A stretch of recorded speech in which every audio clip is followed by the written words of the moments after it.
Bien, mesdames et messieurs, la Big Conférence va bientôt commencer. Je vous invite toutes et tous à rejoindre vos fauteuils, s'il vous plaît.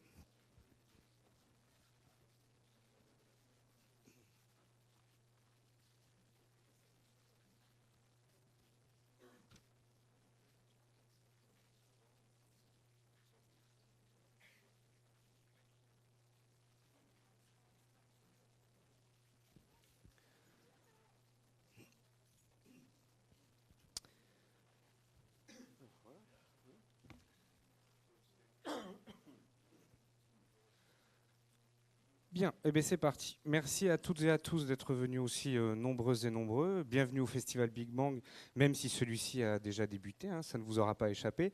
Je dis bienvenue parce que nous lançons ce soir les conférences, les Big Conférences de ce festival, puisqu'elles seront au nombre de 4 très exactement. Alors avant de vous présenter la première conférence de ce soir, je vais vous parler un petit peu de celles qui vont arriver. Vous savez que le festival Big Bang a pour mission la transmission du savoir scientifique. Donc voilà, ces Big Conférences ont pour vocation à transmettre ces connaissances scientifiques et à faire naître des passions, de futures passions, je l'espère. Alors, la première conférence de ce soir, je vous en parlerai un petit peu plus tard. La deuxième Big Conférence aura lieu ce vendredi à 18 h, toujours en salle 3 du Cinéma L'Étoile, où nous aurons le plaisir d'accueillir un YouTuber très connu, monsieur Bruce Benamran, qui viendra nous dire si la Terre est vraiment ronde, pour ceux qui en douteraient encore aujourd'hui. La troisième Big Conférence aura lieu samedi à 14 h, celle-ci on change d'horaire. Donc ce sera pour thème le drone, une technologie de l'espace au service de la Terre avec le cluster drone d'Aetos. Vous aurez énormément d'intervenants, Téléspatio, Groupe Cassou et l'Université de Bordeaux. Donc ça, ce sera pour la troisième. Vous avez toutes les informations sur le site du festival Big Bang ainsi que sur le site du cinéma L'Étoile. Et la quatrième Big Conférence aura pour thème Observer la Terre, mais pourquoi, avec monsieur Marc Pircher, qui se fera le plaisir de nous expliquer un petit peu tout ça. Et je fais un petit rappel pour ceux qui n'ont pas eu la chance de voir Thomas Pesquet en vrai hier, vous le verrez en film ce soir, autour d'un documentaire passionnant, Thomas Pesquet, l'envoyé spatial, qui sera projeté à 20 h 30 dans la grande salle du Carré des Jalles, en présence de son co-réalisateur, Pierre-Emmanuel Le Goff. Alors, avant de céder la parole à nos invités, la première Big Conférence de ce soir donc, a pour thème les vols d'essai du Falcon 8X de Dassault. Nous recevons deux invités prestigieux pour animer la discussion, la présentation. Madame Valérie Guillemet, directrice de l'établissement de Dassault à Mérignac, et Monsieur Philippe Delhomme, chef pilote d'essai Falcon 8X. Mais avant de leur céder la parole, je cède donc le micro à Monsieur Hervé Austruy, le président de 3AF. Monsieur Austruy. Bien, ben, je serai très rapide. Je voudrais simplement vous remercier toutes et tous d'être venus nombreux ce soir pour cette conférence, voilà, qui se situe dans le cadre donc du festival Big Bang.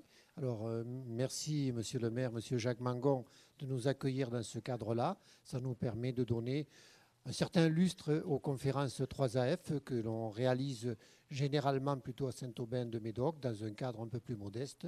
Voilà, donc merci de nous recevoir ici.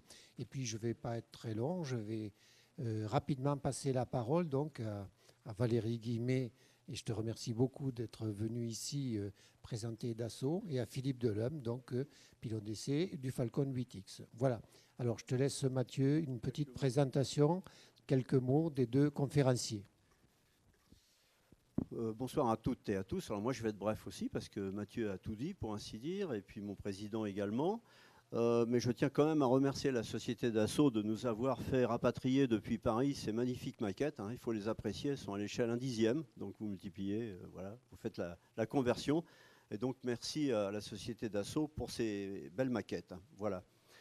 Donc je tiens aussi dans les remerciements à associer notre partenaire qui nous suit toute l'année, puisqu'on est logé chez eux à Saint-Aubin-de-Médoc, la société Simpa, groupe Sopra Steria, puisqu'on a notre bureau qui est à côté, qui sont présents ici dans la salle. Voilà. Quelques mots juste sur la 3AF. La 3AF, notre association, le bureau est national, il est à Paris, et il y a une dizaine de bureaux régionaux. Donc Hervé Austruy est le président du bureau d'Aquitaine. Voilà, donc nous organisons pas mal de manifestations, de visites d'entreprise, de conférences. On a un bureau jeune qui est en cours de renouvellement et qui sont très, très actifs également. Voilà. Donc sur la petite, pour parler de la 3AF, sur la petite table en sortant, on publie des petits magazines tous les 3 mois à peu près, où il y a toutes nos activités, il y a nos coordonnées, numéros de téléphone. Donc je vous ai mis sur la petite table en sortant, pour ceux qui seraient intéressés, vous avez des exemplaires de ce magazine, du dernier numéro, et puis vous avez ceux qui voudraient adhérer, vous avez des bulletins d'adhésion. Et pourquoi adhérer à la 3AF? Vous avez un petit fascicule là-dessus. Un dernier mot sur les 3AF. Donc je voulais simplement vous parler des 2 conférences qui vont suivre pour 2018, parce que cette année nous avons fait 7 ou 8 conférences. Donc la prochaine conférence sera le 10 octobre à 16 h à la Maison des Associations de Mérignac, dans le cadre du Salon international des drones, l'UAV Show. Et c'est une conférence qui sera en partenariat avec Bordeaux Techno West. Le titre sera peut-être, mais il n'est pas défini encore, « Que fait l'homme dans un avion sans pilote ?» D'ailleurs, il y a un des conférenciers qui est dans la salle, hein, Jean-Louis Roch. Caroline Esnard de Bertin Technologique et Jean-Louis Roch de chez Thales. Et on va organiser une table ronde après avec la DGAC et un pilote militaire de Cognac. Le 15 novembre à 18 h à la médiathèque du Haillan, ça sera Ariane 6, le lanceur spatial de demain, qui sera présenté par M. Gilles Fonblanc, directeur des sites d'Ariane Group d'Aquitaine, et Marie Gaudret, ici présente, Marie, directeur du site de Saint-Médard, Ariane Group. Voilà. Et après, nous aurons peut-être une conférence sur l'usine du futur aux arts et métiers en septembre. Voilà. C'est tout pour la 3F. Je vais vous présenter maintenant les conférenciers de ce soir, en commençant par Madame Valérie Guillemet. Alors c'est une première et nous sommes très heureux de vous recevoir ce soir dans le cadre de cette conférence sur le Falcon 8X. Vous êtes diplômé de l'école... Alors je parle aussi pour les jeunes. Il y a des jeunes dans la salle que vous puissiez savoir. Ce matin, il y avait le forum des métiers. On a travaillé avec Philippe Delhomme déjà sur différents métiers, un métier de pilote d'essai, puis on a tout passé en revue avec le rectorat. Donc vous êtes diplômé de l'école supérieure de l'aéronautique, qui s'appelle aujourd'hui l'ISAE Supaéro, promotion 88. Si je dis une bêtise, vous me le dites. Hein. Et vous êtes en poste depuis 88 chez Dassault Aviation. Depuis 95 sur le site de Mérignac. Vous avez travaillé sur le programme Mirage 2000, puis vous avez pris successivement la responsabilité de la chaîne d'assemblage du Rafale et des Falcon 7X et 8X. Le 8X qui est le dernier né de vos avions d'affaires, qui fait l'objet de la conférence de ce soir. Depuis 2015, vous êtes directeur de l'établissement de Mérignac et vous avez sous votre responsabilité environ 1400 personnes, 1400 salariés et un horizon industriel plutôt dégagé. Je ne sais pas, vous nous en direz plus tout à l'heure. Je vais vous présenter directement Philippe qui reprendra le flambeau après la présentation de l'établissement Dassault de Mérignac. Alors Philippe, diplômé de l'école de l'air de Salon-de-Provence, promo 75, c'est ça? Il n'y a pas d'erreur. Breveté pilote de chasse en 79. Et vous vous trouvez rapidement dans l'environnement des avions Marcel Dassault, puisque vous pilotez un Mirage 3E à l'époque. Voilà. Suite à votre passage à l'école des pilotes d'essai britanniques, vous êtes qualifié pilote d'essai en 87. De 88 à 92, vous êtes affecté au CEV d'Istres. Puis de 92 à 96, vous êtes le chef du département essai en vol à la société Socata de Tarbes. Vous connaissez tous la Socata à Tarbes. Ça a changé de nom depuis, hein, je crois que c'est Daher. Voilà, c'est les petits avions. En 96, vous rejoignez la société Marcel Dassault Aviation. Et le 5/5/2005, à l'occasion du premier vol d'essai du 7X, j'espère que la date est bonne, vous êtes aux commandes de cet avion avec Yves Kerhervé, que tout le monde connaissait à l'époque, puisqu'il faisait les démonstrations en vol au Bourget, on l'a vu souvent, et qui était surnommé Bill. Tout le monde le connaissait sous ce nom-là, chef pilote d'essai. Aujourd'hui, vous êtes directeur du personnel navigant et chef pilote d'essai de la société des avions Marcel Dassault, et vous comptabilisez plus de 10 000 heures de vol au compteur, comme on dit, mais certainement plus que 10 000 aujourd'hui. Hein, voilà. Donc, Valérie Guillemet, c'est à vous, je vous passe le micro. Merci à vous. Bonjour à tous. Donc aujourd'hui, on va vous parler des essais en vol du Falcon 8X. Mais avant de parler pour pouvoir voler sur un Falcon 8X, il faut le concevoir, il faut le fabriquer et après, bien sûr, le maintenir. Et l'usine de Mérignac a un rôle majeur, l'établissement de Mérignac a un rôle majeur dans tout ce process de conception, de fabrication et de support. Avant de démarrer, je voudrais partager avec vous une pensée toute particulière pour Serge Dassault, qui nous a donc quittés la semaine dernière, excusez-moi. Et c'était le PDG il a été PDG de Dassault Aviation 1986-2000, et il était avant dans la société et il a joué un rôle majeur. Et j'aimerais rappeler que sur les Falcon, il a joué un rôle très particulier. Dans les années 60, c'est lui qui a convaincu son père, Marcel Dassault, à lancer l'étude d'un avion d'affaires biréacteur. Et c'est le début du Mystère 20, Mystère 20 qui, Charles Lindbergh, nouvelle anecdote, en 1963, est venu à Mérignac, sur l'établissement de Mérignac, et il a volé sur le Mystère 20. Et il avait été dépêché par la Pan Am, compagnie américaine. Et il a appelé son CEO et il a dit « I found your bird ». Et c'est vraiment le début de la saga des Falcon. Alors ça s'appelait Mystère, c'était pas suffisamment américain, c'est devenu Falcon. Et c'est le début de la saga des Falcon où nous sommes avec aujourd'hui le Falcon 8X. Voilà. On y va. Alors, quelques chiffres sur la société. On a quand même livré depuis 1945 plus de 8400 avions livrés, pour beaucoup sortis du site de Mérignac. On a livré 2500 Falcon. On est au-delà du 2500e Falcon livré. Donc, beaucoup d'avions militaires en parallèle. 11 400 collaborateurs, c'est la société Dassault Aviation, donc qui comprend Dassault Aviation Maison Mère et les 3 filiales, Sogitech, DFS et DFJ. Donc en France, 9000 personnes. Alors pourquoi je trouve que c'est un chiffre important, parce que nous sommes une grande entreprise française, Dassault Aviation, mais finalement une petite taille, vraiment à taille humaine, quand on se compare aux entreprises mondiales de l'aéronautique. On est vraiment un effectif très petit. 89%, alors orienté sur l'international, soyez-en tous convaincus, 89% de notre chiffre d'affaires s'est réalisé à l'export, que ce soit dans le monde, tout cumulé, civil et militaire. Et 68% du chiffre d'affaires généré par les Falcon sur les 5 dernières années. Souvent, on associe Dassault Aviation aux militaires, mais non, on fait beaucoup aussi d'activités civiles. Alors les produits, cette planche, je l'aime bien parce que finalement, la grande force de la société, c'est la dualité, civil-militaire. On est une rare société à avoir ces deux activités dans l'aviation, civile et militaire. C'est une grande force. Moi, je dirais 2 mots. C'est premièrement tout ce qui est compétences. Ça permet de garder et d'avoir en fonction, je dirais, compétences et activités. C'est-à-dire qu'en fonction du marché, en fonction de l'activité, il y a des années où le Falcon est plus porteur que les avions militaires. Il y a d'autres années, c'est différent.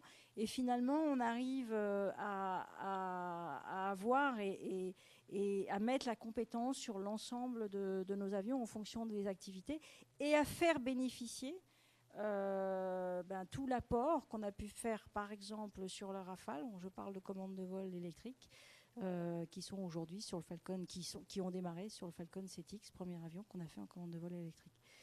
Bon, donc c'est vraiment cette dualité, c'est très prégnant et c'est un point extrêmement important dans notre société. Donc Rafale, Falcon, aujourd'hui nous produisons Rafale, Falcon et le neurone. Alors le neurone, c'est vraiment c'est l'avion sans pilote, le drone de combat. Pourquoi on fait un neurone? Pourquoi on travaille sur ce type? C'est la compétence. C'est un démonstrateur de technologie. Il n'y en a qu'un. C'est quand même une grande première. C'est aussi grand qu'un Mirage 2000. Ça a volé sans pilote. Premier vol en 2012. On en est au 100e vol. Il y a de très beaux films en patrouille, Rafale, Falcon 8X et Neurone, qui sont magnifiques. Démonstrateur de technologie, c'est-à-dire le pilotage sans pilote, c'est la furtivité. Alors pourquoi on développe ça? Parce que nos ingénieurs, il faut travailler sur des produits et sur du concret. L'avion du combat du futur, il sera 2030, 2040. Il nous faut des démonstrateurs pour garder la compétence et pour développer les compétences. C'est majeur. La gamme des Falcon. Falcon 2000, biréacteur, c'est l'entrée de gamme, donc 3350 nautiques, à peu près 6200 km. On passe au Falcon. Alors, bimoteur Pratt & Whitney, Falcon 900 trimoteur Honeywell. Je saute le 6X, j'y reviendrai. 7X, donc premier avion Falcon en commande de vol électrique. Et premier avion en maquette numérique complète. C'est-à-dire que nous ne faisons plus, sur le Falcon 7X, nous n'avons pas fait de prototype. Nous n'avons plus de prototype. On passe directement, on a une maquette numérique dans CATIA, l'avion est dans l'ordinateur. Et dès le premier avion, c'est un avion de série. Alors certes, avec toute une série d'installations d'essais pour faire ses premiers vols, mais c'est l'avion 2, l'avion 3, ce sont des avions de série. Et puis le Falcon 8X, le dernier avion, entré en service en octobre 2016, 6450 nautiques, triréacteurs, avec des moteurs Pratt & Whitney. Falcon 6X, vous avez connu, on a arrêté le Falcon 5X fin d'année dernière, décision de notre PDG d'arrêter le développement du Falcon 5X lié à des problèmes de motorisation. Le moteur Silvercrest qui devait équiper cet avion n'était pas au rendez-vous, et des performances et des délais. Donc on a dû arrêter ce programme et lancer le programme 6X qui est dérivé du 5X, mais avec une nouvelle motorisation, avec des moteurs Pratt & Whitney. Falcon 6X, donc, qui n'est pas en production aujourd'hui, qui est en développement pour une entrée en service en 2022. Rafale, donc nous produisons des Rafales, l'avion Omnirole, ça veut dire quoi? On fait du suivi de terrain, on fait des missions nucléaires, on fait de l'air air, de l'air sol, tout ça dans un même avion. Il y a des versions marines, des versions RR, biplace et monoplace. On l'a vendu à la marine, à l'armée de l'air. On a, pour l'État, vendu fin d'année dernière, on avait livré le 149e avion. Il nous en reste, on en a 3 à livrer cette année. Et puis bien sûr 3 contrats export avec l'Égypte en 2015, avec le Qatar et ensuite avec l'Inde. Donc 24 avions pour l'Égypte, 24 plus 12, donc 36 pour le Qatar et 36 pour l'Inde. Ce sont tous des avions que nous fabriquons en France et ils sortiront de l'usine de Mérignac en phase finale. Production. Donc je vais me polariser un petit peu comment on est organisé sur notre site de production. La production, on a 8 sites de production d'Assaut Aviation. C'est l'histoire qui veut ça, les rapprochements des différentes sociétés.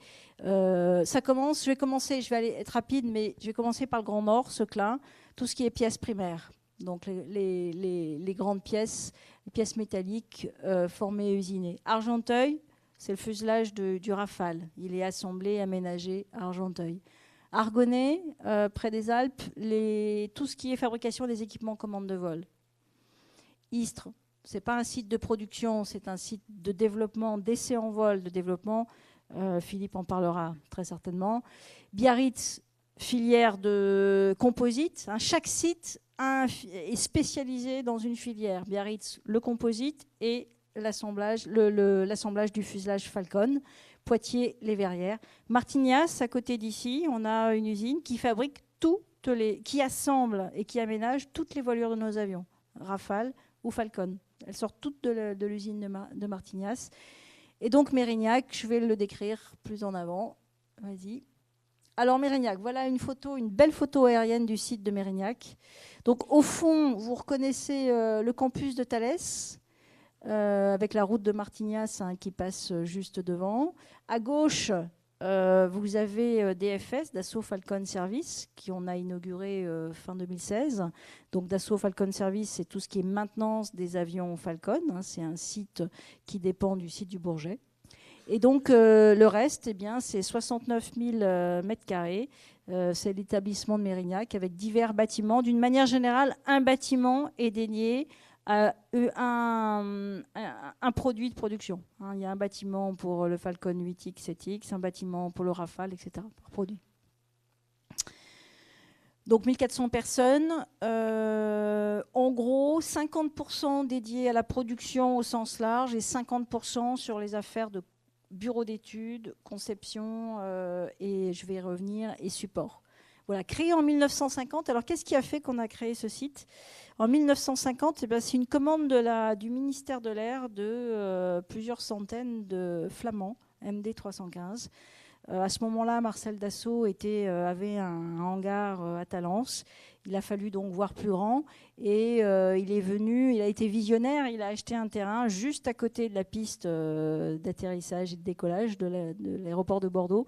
Et le premier bâtiment on n'a pas de zapette, si. Le premier bâtiment qu'on a construit, le premier bâtiment qu'on a construit en 1950, c'est celui-là, c'est celui qui est dédié aujourd'hui à la fabrication du Rafale.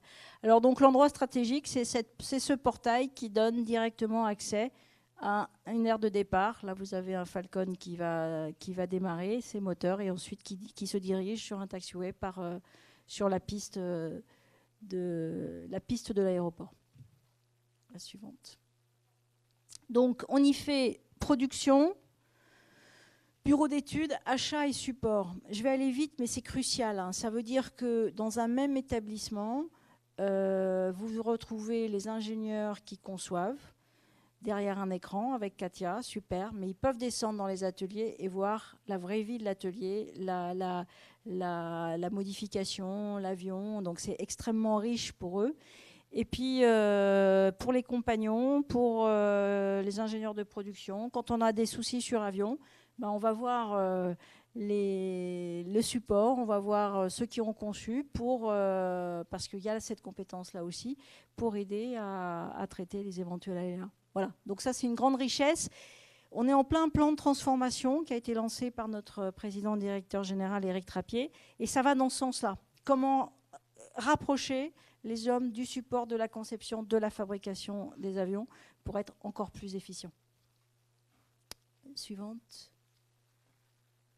Alors, notre activité de production, on reçoit, en gros, nous, on fait tout ce qui est assemblage final, mise en vol. Donc, la dernière étape de production, on reçoit le fuselage du Rafale d'Argenteuil, on reçoit le fuselage du Falcon de Biarritz, on reçoit les voilures de Martignas, on reçoit la dérive de Martignas, la verrière de Poitiers. On reçoit tous les éléments des différents sites. On reçoit l'ensemble des équipements, les trains, les calculateurs, les moteurs, tous les équipements chers à forte valeur ajoutée, les équipements de Thales. Et on va assembler tout ça. On va l'assembler et on va monter ces équipements, monter l'ensemble des tuyauteries. Et au bout d'1 mois pour un Falcon, 2 semaines pour un Rafale, l'avion est complet, terminé. Donc c'est la phase assemblage qui va très vite. Et après, notre activité principale sur le site, ça va être des essais. Vas-y, les essais. Essais au sol.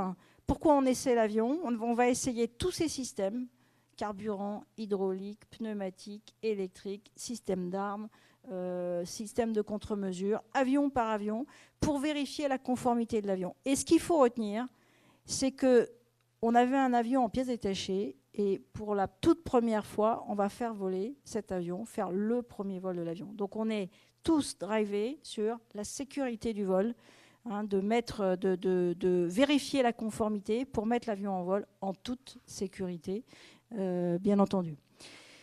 Point fixe, c'est un essai moteur tournant. C'est la première fois qu'on allume les moteurs. Et on va vérifier, tester, pareil, l'ensemble des systèmes, mais cette fois-ci en autonomie totale, sans les bancs hydrauliques, électriques. L'électricité est générée par lui-même. Alors, quelques belles photos. Chaîne d'assemblage du Falcon 8X. Donc, vous avez un beau bâtiment qui a été qu'on a lancé pour le Falcon 7X en 2003. Alors vous avez une très large allée, vous allez vous dire ils ont de la place chez Dassault. Non, c'est parce que les avions, il faut les sortir et il faut l'envergure, bien entendu, de l'avion. Donc 26 mètres, l'allée fait 27 mètres pour pouvoir sortir les avions. Ils sont tous verts, on dit que c'est des avions green. En fait, c'est des avions, on va pas les peindre plus, ils ont une peinture de protection. Ils partiront aux États-Unis, où on a notre centre de coplation, où ils vont faire leur aménagement commercial comme le client a choisi, la peinture, les meubles. Là, c'est vraiment chaque client a spécifié ce qu'il voulait. Ça se fait aux États-Unis, à Little Rock, Dassault Falcon Jet. Donc, ils partent tous avec cette peinture de protection. Il n'y a pas de problème. Le Rafale, donc le bâtiment, ce fameux premier bâtiment, bâtiment A, ou encore grande usine, qui a été complètement rénové parce qu'effectivement, nous avons eu quelques beaux contrats Rafale. Et donc, on est monté en cadence, on a pas mal d'avions à faire, c'est super. Et on a mis à niveau toutes nos installations. Et notamment, on a fait quelque chose de... on a fait une rénovation de l'ensemble des sols et on a fait ce qu'on appelle de la polyénergie, centralisation des énergies. Je m'adresse aux anciens. Toutes les énergies arrivent par le sol, donc l'hydraulique, le pneumatique, l'électrique. Hein, on a creusé un énorme tunnel, on a une centrale hydraulique centralisée, et tout ça, ça arrive par le sol. Alors l'intérêt, c'est qu'il n'y a plus de banc, ça ne fuit plus, ça ne fait pas de bruit, et c'est très ergonomique parce qu'il n'y a plus de tuyaux qui traînent au sol. Donc là, vous avez l'ensemble des tuyaux pneumatiques, hydrauliques, électriques qui sortent par le sol. En plus, on a mis tout un système d'éclairage, le Rafale est assez bas, donc ça permet de travailler vraiment dans de très très bonnes conditions. Point fixe, donc pour faire le essai moteur tournant, bien sûr, ça ne se fait pas dans un bâtiment. Donc on fait ça en extérieur pour un Falcon et pour un Rafale, on fait ça dans un bâtiment dédié. Donc on a construit un bâtiment en 1995 qui n'était pas simple, hein, c'est-à-dire que le Rafale, alors pourquoi on le met dans un bâtiment? Pour faire moins de bruit, parce qu'un point fixe, ça dure 3 jours. Et 3 jours, on allume un moteur, puis 2, et puis on fait tous les régimes qui vont bien. Donc, ça serait bruyant. Donc, c'est pour ça qu'on a construit ce bâtiment avec une entrée d'air qui arrive au niveau de l'avion. L'avion est maintenu au niveau de ses roues, bien sûr, sur le sol. Et le moteur, hein, le jet moteur part dans le silencieux à l'arrière. Voilà, je vais vous montrer un petit film qui dure quelques secondes, qui est sympathique. Alors, on utilise pour nos essais toujours... Donc, on a un inspecteur mécano, c'est le seul habilité après le... Les essais se poursuivent ensuite je me tais. par la phase dite point fixe. Pour la première fois, les moteurs sont mis en route. Les systèmes du Rafale sont de nouveau testés en totale autonomie. Des centaines de paramètres sont analysés en temps réel par des calculateurs et par une équipe de spécialistes. Alors, ce qui est important, quand on fait nos essais, nos compagnons, c'est un niveau Bac Pro, Bac plus 2, essayeurs. Pour faire les essais, on utilise l'architecture de l'avion. C'est une architecture numérique, c'est-à-dire que l'ensemble des calculateurs de l'avion discutent, envoient des paramètres sur un bus numérique. Nous, on va piéger l'information et on va vérifier. Donc, c'est des valeurs de pression, de température, de temps de course, de vanne, etc. Et on va analyser tous ces paramètres en temps réel et vérifier que tout ça fonctionne aussi bien lors d'un point fixe que lors d'un essai sol. Hein, c'est vraiment, on utilise l'architecture numérique de l'avion. Planche suivante. Une fois qu'on a fait le point fixe, on fait ce qu'on appelle une visite de sécurité et ensuite on passe piste l'avion. Ça, c'est un élément majeur, hein, c'est-à-dire on déclare l'avion bon de vol. Donc la qualité, la fabrication déclare l'avion bon de vol et le présente aux essais en vol, hein, pour qu'ils puissent assurer le rouleur, les vols de réception de l'avion, parce que bien sûr, il va falloir vérifier, une fois qu'on a fait tous ces essais au sol, il va falloir vérifier en vol que l'ensemble des paramètres et des systèmes fonctionnent correctement en conditions opérationnelles. Sachant, alors on fait un rouleur, ça veut dire quoi? On accélère, on freine, on rentre l'avion en gare, on vérifie que tout va bien, les freins, les accélérations moteurs, et ensuite ils partent faire 2 vols et ils vont aller vérifier l'ensemble de systèmes, les performances du radar, les performances de centrale inertie, du moteur, etc. Un petit topo sur le Rafale. Une fois les essais sols terminés, l'avion suit un programme d'essais en vol où sont testés tous ces systèmes en conditions réelles. Les pilotes effectuent des vols aussi bien pour vérifier le comportement de l'avion que pour tester ces systèmes.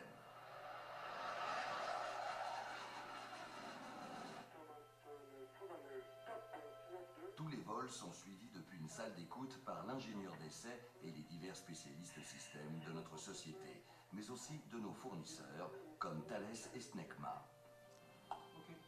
Au retour de chaque vol, tous les systèmes internes d'enregistrement sont exploités, analysés et traités par les ingénieurs d'essai en vol, les spécialistes systèmes et les techniciens avions.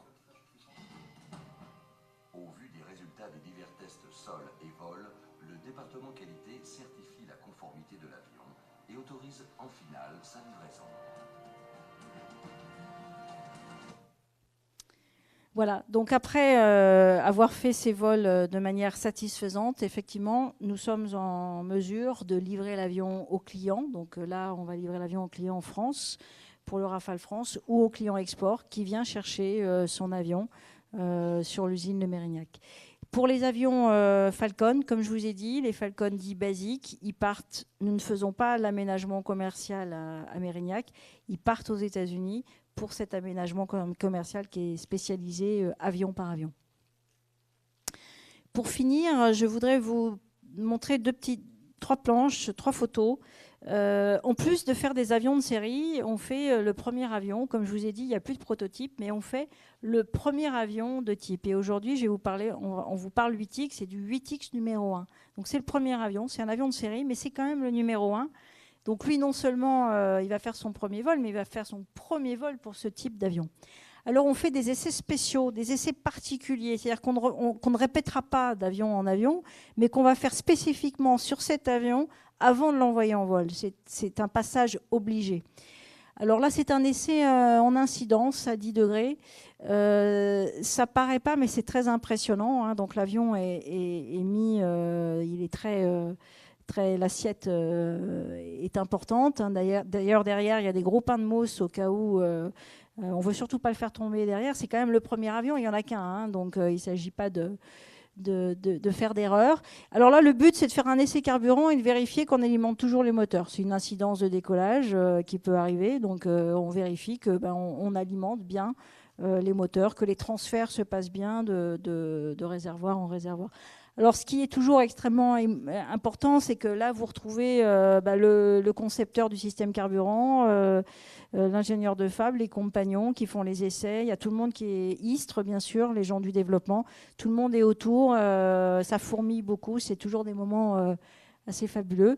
Deuxième essai, qui est assez typique, hein, c'est un essai de ce qu'on appelle un essai de GVT, Ground Vibration Test, où on va mettre la structure en vibration avec des pots vibrants.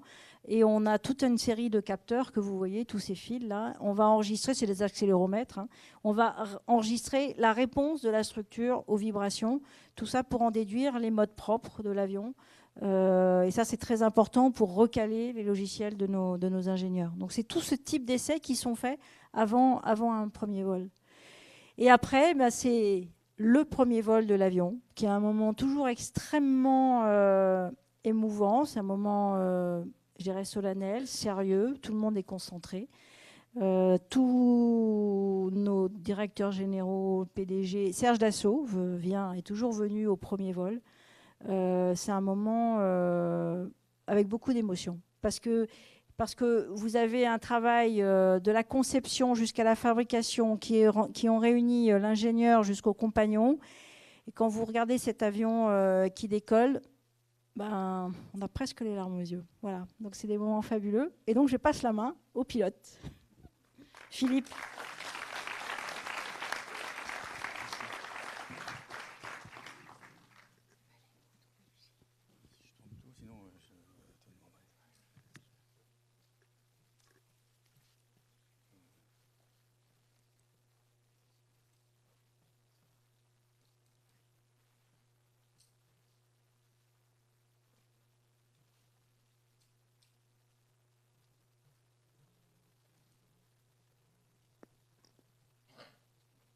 Ça marche.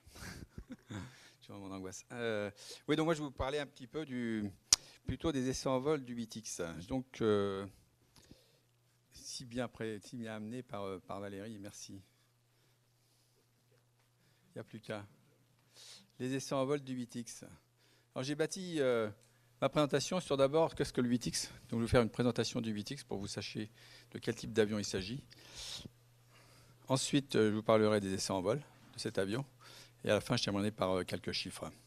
On m'entend là dans le micro? Pas trop, hein? Ouais, je vais l'approcher. Ouais. Voilà. Donc Valérie a décrit toute la gamme Falcon, donc c'est bien. J'avais juste une petite diapo dessus sur la gamme des avions en production au moment où on a fait le 8X. Donc le Falcon 8X vient prolonger la gamme qu'on avait, qui était le Falcon 2000. Alors on a un marqueur vert là peut-être. Ouais.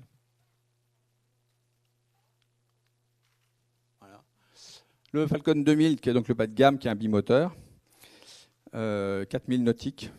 Donc c'est un avion qui permet de traverser l'Atlantique.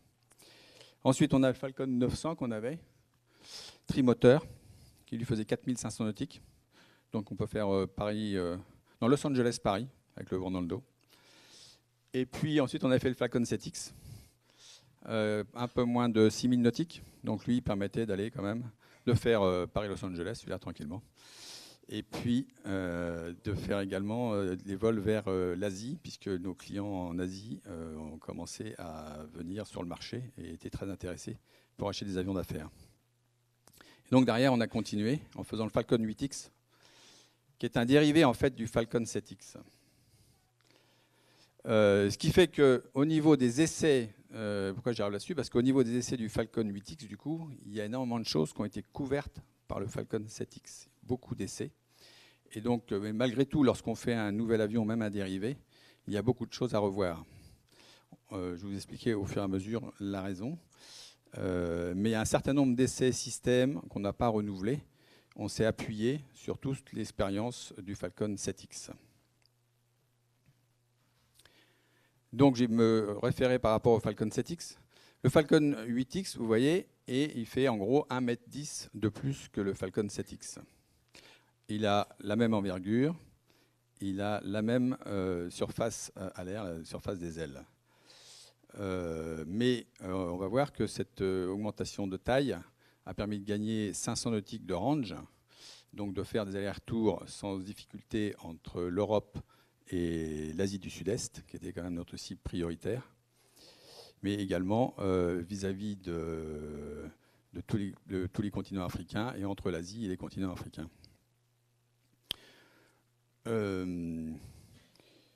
On a travaillé énormément, nos ingénieurs ont travaillé énormément sur cet avion. Avec l'expérience du 7X, le 8X est arrivé 10 ans après, avec toute l'expérience qu'on avait accumulée, ça a permis de retravailler malgré tout beaucoup la structure de cet avion. En particulier, les ailes ont été entièrement repensées, puisqu'on a gagné 250 kg, je crois que c'est ça, sur les ailes, qui a permis de diminuer la masse de base, donc d'augmenter l'efficacité de l'avion et d'avoir un range supplémentaire en ne mettant pas trop de carburant et en n'augmentant pas trop la masse maximum au décollage, qui aurait nécessité éventuellement de changer les trains, de ne pas pouvoir extrapoler, on va dire, le Falcon 7X vers le Falcon 8X. Donc il y a eu un gros travail de refonte, malgré tout, en interne du Falcon 7X pour trouver le Falcon 8X.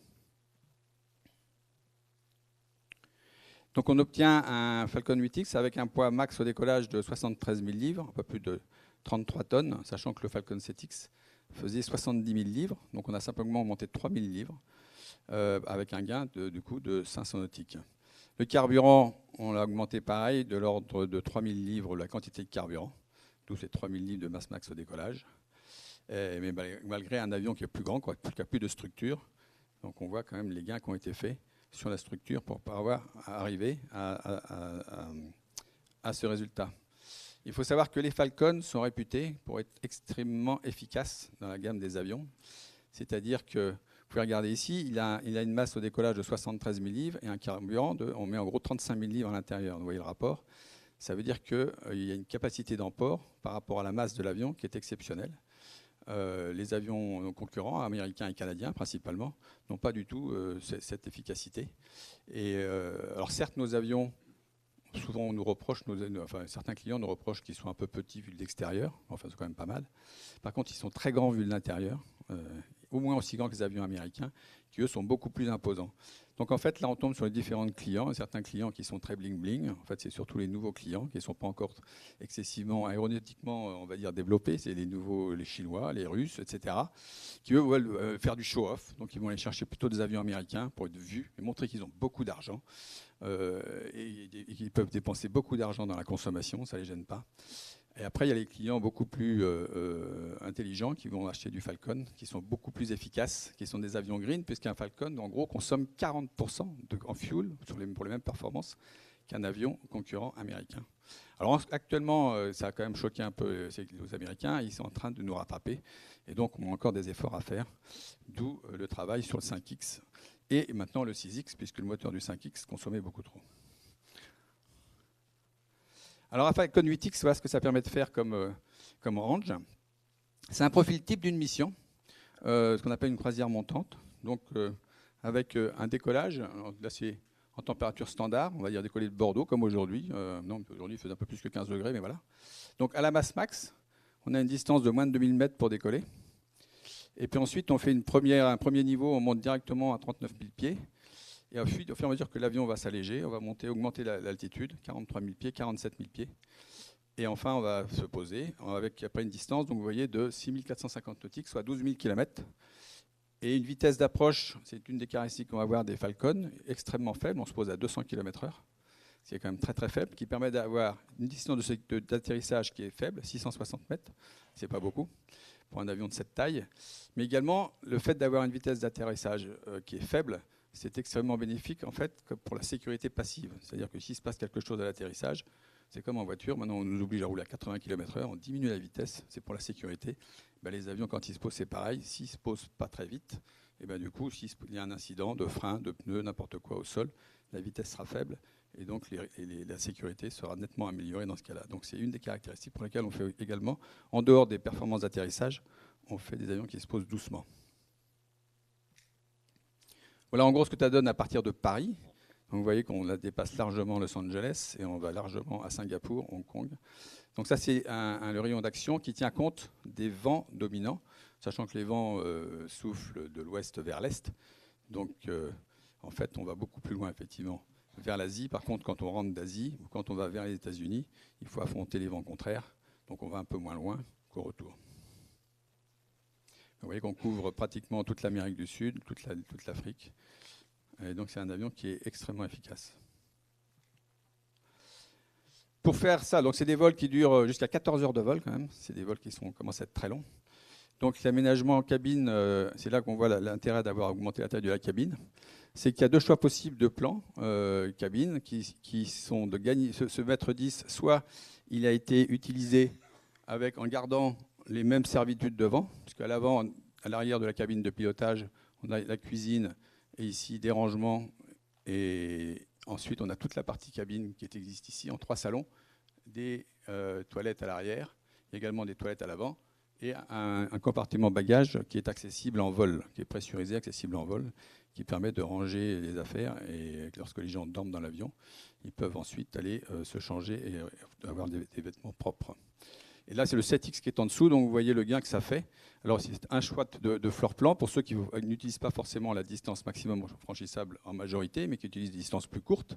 À ce moment-là, ils sont plutôt intéressés par du volume cabine, qui leur donne beaucoup plus d'espace à l'intérieur que par rapport au 7X. Les avions sont conçus pour être certifiés à moins de 19 places, 18 places. En moyenne, ils sont à 16 places. Et la moyenne générale d'utilisation de ces avions, c'est de l'ordre de 4 passagers par vol, à peu près. Un autre floor plan possible, ou auquel cas, c'est plutôt pour les vols très long range. Et dans ce cas-là, l'espace est utilisé pour développer la partie servitude devant, avoir un galet plus important, de façon à pouvoir faire des repas en quantité plus importante. Et également un crew rest, donc un espace ici qui va permettre à un 3e membre d'équipage, que quand on vole 14 heures d'affilée, la réglementation n'autorise pas de voler à 2 pilotes. L'avion est certifié pour être 2 pilotes. Lorsqu'on dépasse un certain nombre d'heures de vol, il faut 3 pilotes. Donc il y en a un qui se repose par permutation circulaire, ce qui permet d'avoir un équipage frais à l'atterrissage.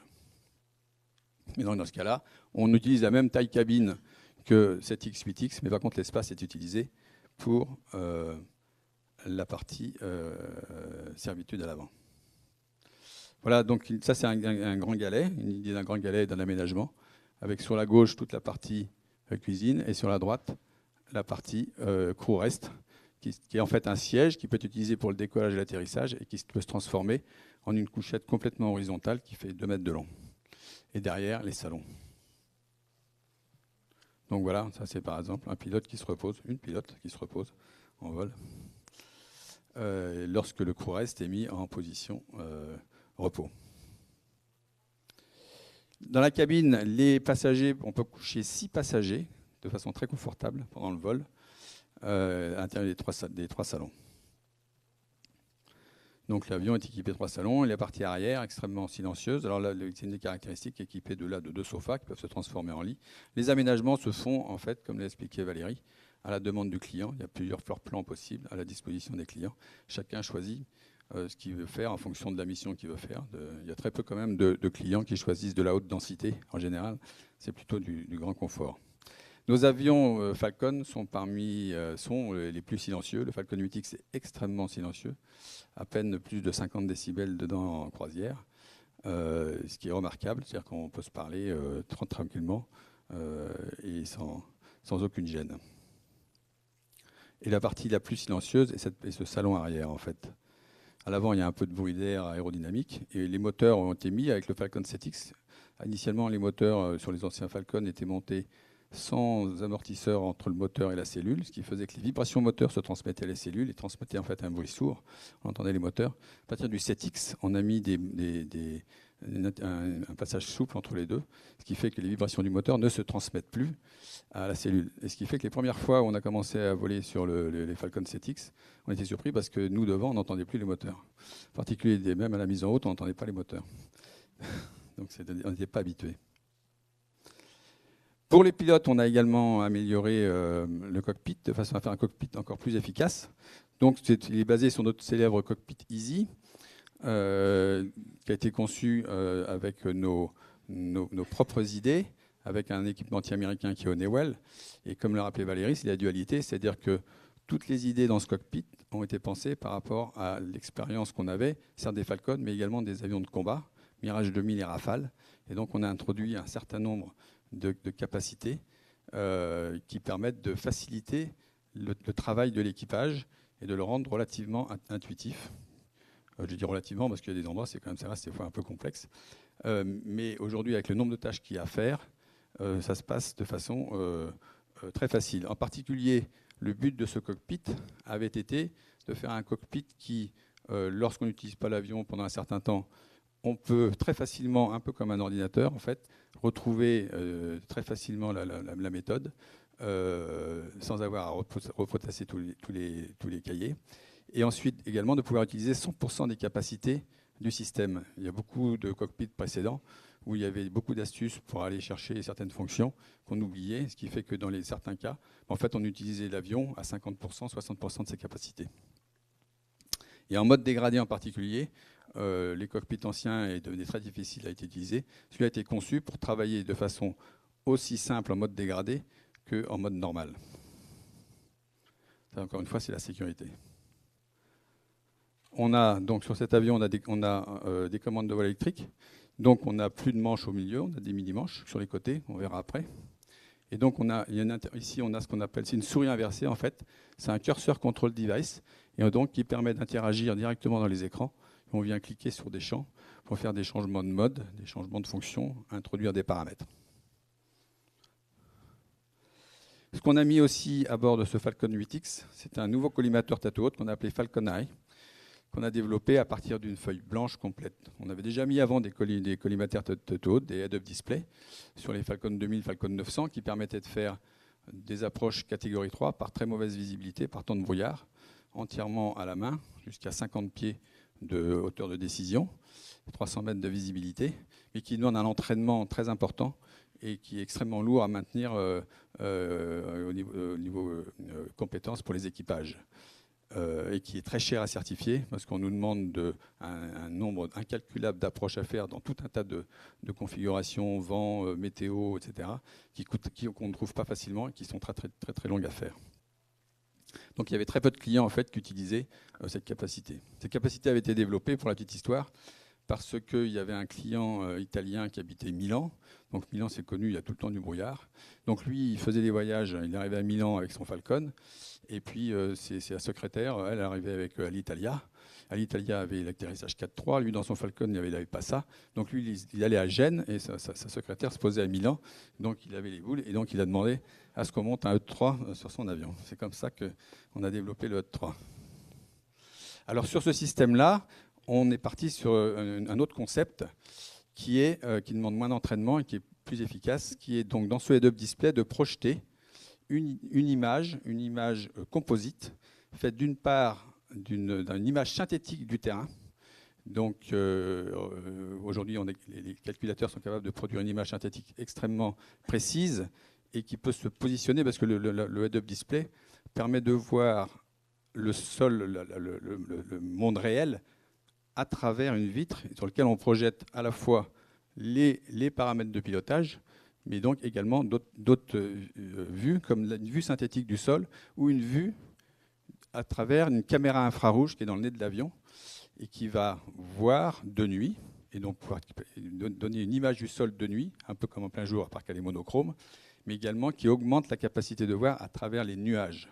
Donc lorsqu'il fait mauvais, qu'il y a du brouillard, en particulier les lampes, tous les points chauds vont sortir et être détectés par cette caméra beaucoup plus tôt que par nos propres yeux, ce qui permet de détecter la piste à des altitudes et des hauteurs qui sont plus hautes que lorsque c'est avec nos propres yeux. Donc là, ça permet de donner au pilote une appréciation à longue distance grâce à la vue synthétique du terrain. Donc s'il y a des montagnes en approche, eh bien, il verra qu'il est entouré de montagnes, ce qui psychologiquement est quand même mieux de savoir qu'on est entouré de montagnes si jamais on a une manœuvre d'évitement à faire, que lorsqu'on arrive dans un espace complètement noir, on ne sait pas ce qu'il y a autour.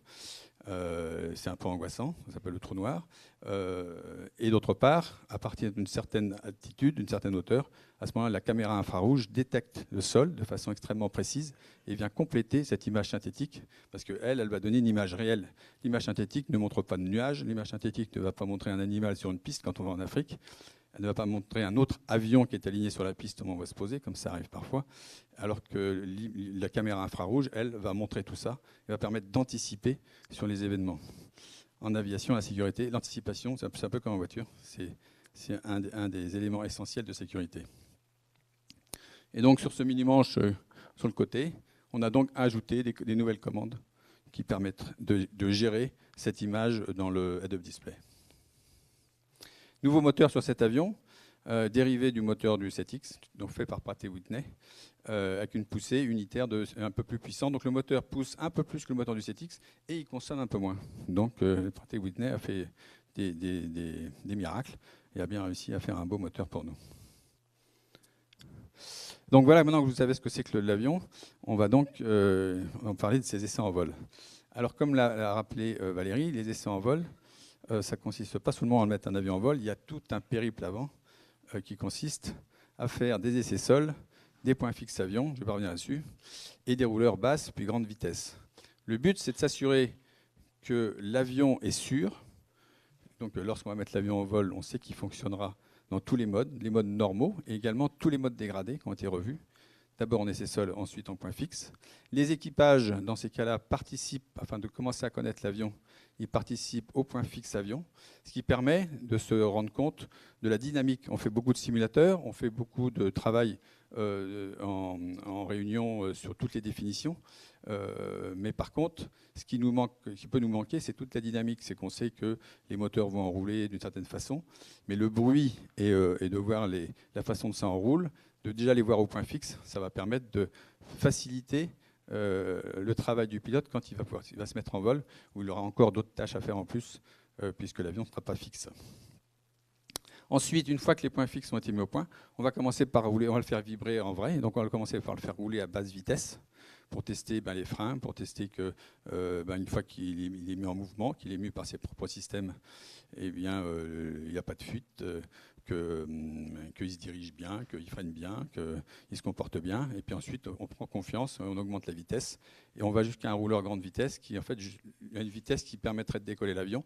Et donc, ça s'appelle la levée de roulette. Donc, on va jusqu'à sur la piste, on lève la roulette, on voit que l'avion pourrait prendre très facilement son envol. Et puis après, on repose la roulette et on s'arrête. Donc, jusqu'à présent, les levées de roulette, c'est toujours, en fait, où on levait légèrement les roues principales. Et pour le 5X, moi j'ai fait le premier vol du 5X, on m'a dit il ne faut pas que tu lèves les roues principales. Donc je n'ai pas levé les roues principales.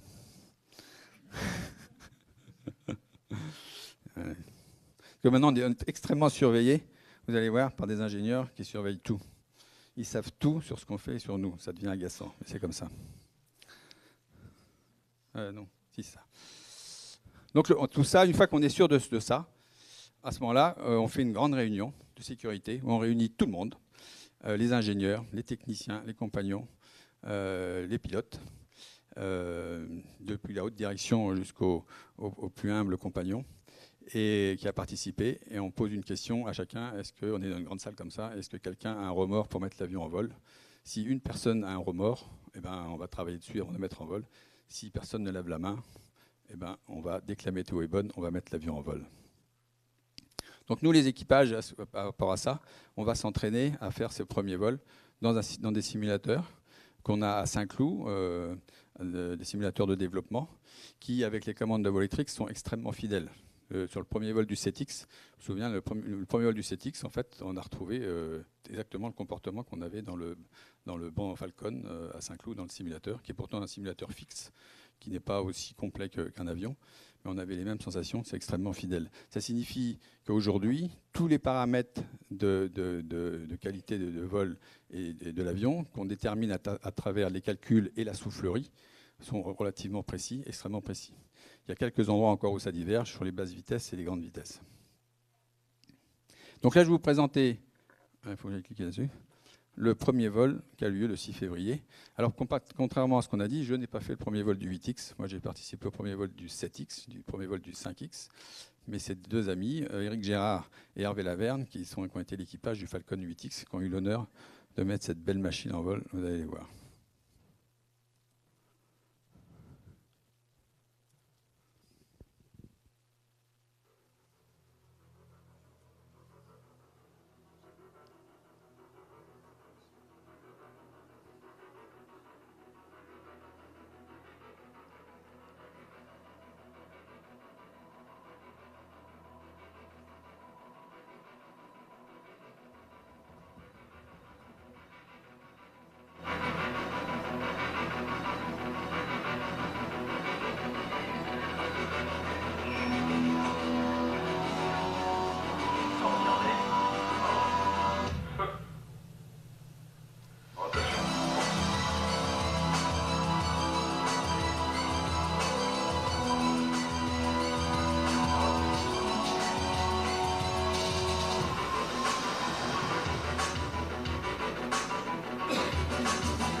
C'est plus compliqué que le 8X. C'est bon. Et donc, je vais revenir. Ouais. Donc après ce premier vol, en fait, on croit qu'on a achevé, on a fait le maximum. Une fois que c'est parti, c'est vrai que c'est un moment extrêmement émouvant parce que c'est quand même une énorme période de travail pour tout le monde de mettre ce premier vol en l'air. Donc les compagnons que vous avez vus tous autour, les ingénieurs, sont extrêmement émus et extrêmement contents de voir que cet avion vole et vole comme ils l'avaient prévu, comme ils l'avaient conçu, comme ils y ont travaillé. Et c'est vrai que c'est une belle fête. Mais en fait, au niveau des essais en vol, c'est là où tout commence. C'est là, en fait, on va commencer le travail. Alors, ce premier vol a lieu, comme l'a dit Valérie, à Mérignac. Le deuxième vol consiste à emmener l'avion à Istres, où là vont débuter tous les vols de développement. À Istres, on fait tous les vols de développement. Les avions de combat font leur premier vol à Istres. Les avions civils ont toujours fait leur premier vol à Mérignac. Mais tous les vols de développement sont faits à Istres, où on a une facilité beaucoup plus grande. On est sur un terrain militaire. Il y a des installations d'essai liées à la présence du centre d'essai en vol de la DGA, une très très grande piste qui nous permet une certaine tranquillité. C'est un terrain militaire qui nous permet de travailler quand même très sereinement. Et il y a une météo là-bas dans le sud-est, malgré le Mistral, qui est quand même plus favorable que celle qu'on peut avoir ici. Donc qui permettent d'avoir des fois plus favorable. Et donc derrière, on va commencer la série des essais en vol, qui en fait les grands domaines, c'est les grandes phases, c'est l'ouverture de domaines de vol, les qualités de vol, et ces systèmes, les performances, des essais spéciaux, et à la fin la certification de l'avion. Donc, je vais venir sur ce que c'est que l'ouverture de domaine et l'égalité de vol. Donc, en fait, une fois le premier vol, c'est un vol on vole vraiment dans le milieu de domaine, parce là, on est sûr, à peu près sûr que tout se passe bien dans le milieu de domaine, et donc qui permet de voir que les systèmes fonctionnent bien. Donc, au départ, on décolle, on ne rentre pas le train tout de suite, on ne rentre pas les volets tout de suite, on garde une vitesse relativement faible. Et puis on vérifie que l'avion il se comporte pas trop mal, que l'essence coule normalement, qu'il n'y a pas de fuite, que ça pressurise, que l'air conditionné fonctionne, enfin que tout marche bien. On est accompagné, vous avez vu, par un avion extérieur qui, si on a un problème, peut venir voir. Jusqu'à présent, le premier avion, je pense que même, je ne sais pas si c'est le 8X, on avait toujours un switch de portes qui sont difficilement ajustés parce qu'un avion, lorsqu'il est pressurisé et lorsqu'il est en vol, il se déforme un peu. Et les switches qui indiquent qu'une porte est ouverte ou fermée, ils sont pas forcément, ils sont ajustés au sol. Et puis c'est la première fois qu'on le met en vol qu'on détermine les ajustements en vol. Et en général, très vite, au fur et à mesure qu'on monte, on a ce petit switch qui nous dit « Ah, il y a une porte ouverte ». Alors on sait très bien que la porte n'est pas ouverte.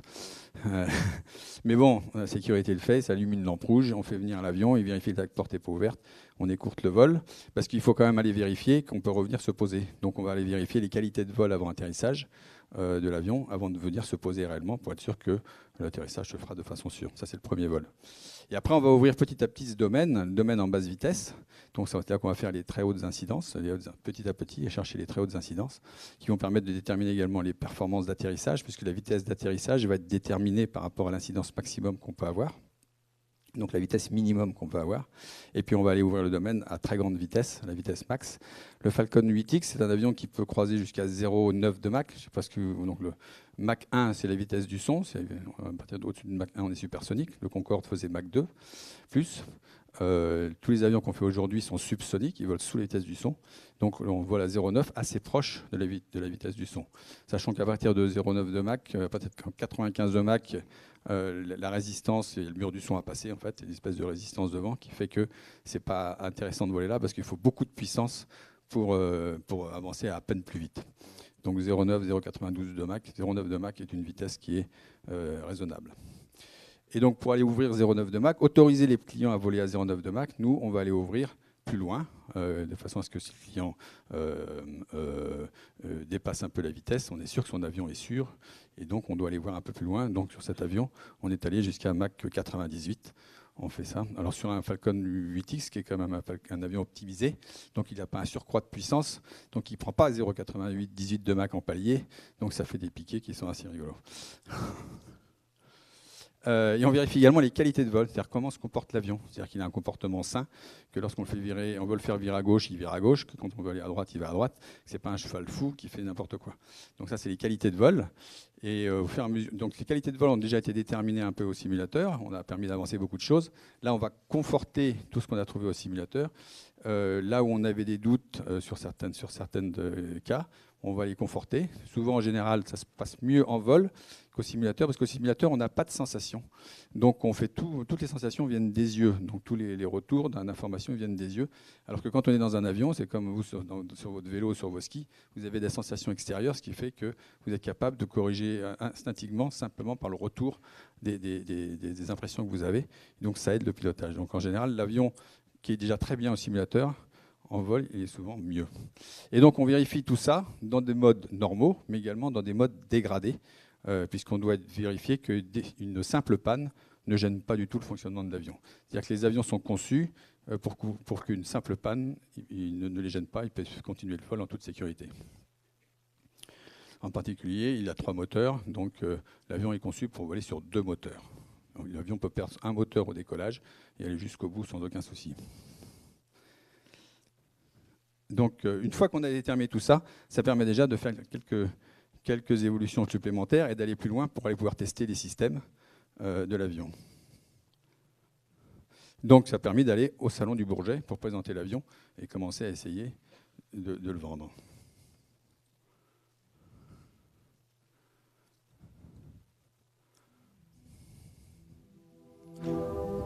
Donc là, c'est le Salon Bourget 2015.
Voilà, donc ça permet, vous voyez, un peu la manœuvrabilité de l'avion, comme intéressante. C'est un avion qui est extrêmement agréable aux commandes, très très souple, et qui a une précision incroyable, qui permet de faire n'importe quoi, et qui permet en particulier d'aller se poser. Oui, on peut faire une baraque si on veut, il n'est pas limité comme les Airbus, on peut faire une baraque. On ne va pas passer un looping. Là, les commandes de vol interdisent de passer le looping. Mais bon, mais on peut quand même. En général, le problème du Bourget, c'est qu'on a un avion qui est relativement neuf comme là, donc il a des beaux becs de bord d'attaque qui sont impeccables. Et puis on tire beaucoup de jets. Les becs, il y a des becs qui sortent automatiquement lorsqu'on prend beaucoup d'incidence pour permettre d'en prendre un peu plus et d'éviter de décrocher l'avion. Et en général, quand ça passe ça, les becs, ils n'ont pas la même façon de fléchir que la voilure. Et en général, ils sont dans un matériau qui est moins souple. Et de temps en temps, ils font clonk. Et donc, c'est là où on voit qu'on a tiré un peu trop parce qu'on revient, on a des petits clonks dans les becs. Mais ça vole très bien quand même après. Suivante. Après, donc à partir de là où on a quand même pas mal ouvert, on va pouvoir essayer tous les systèmes et faire les performances de l'avion, donc d'aller vraiment aux limites à ce moment-là.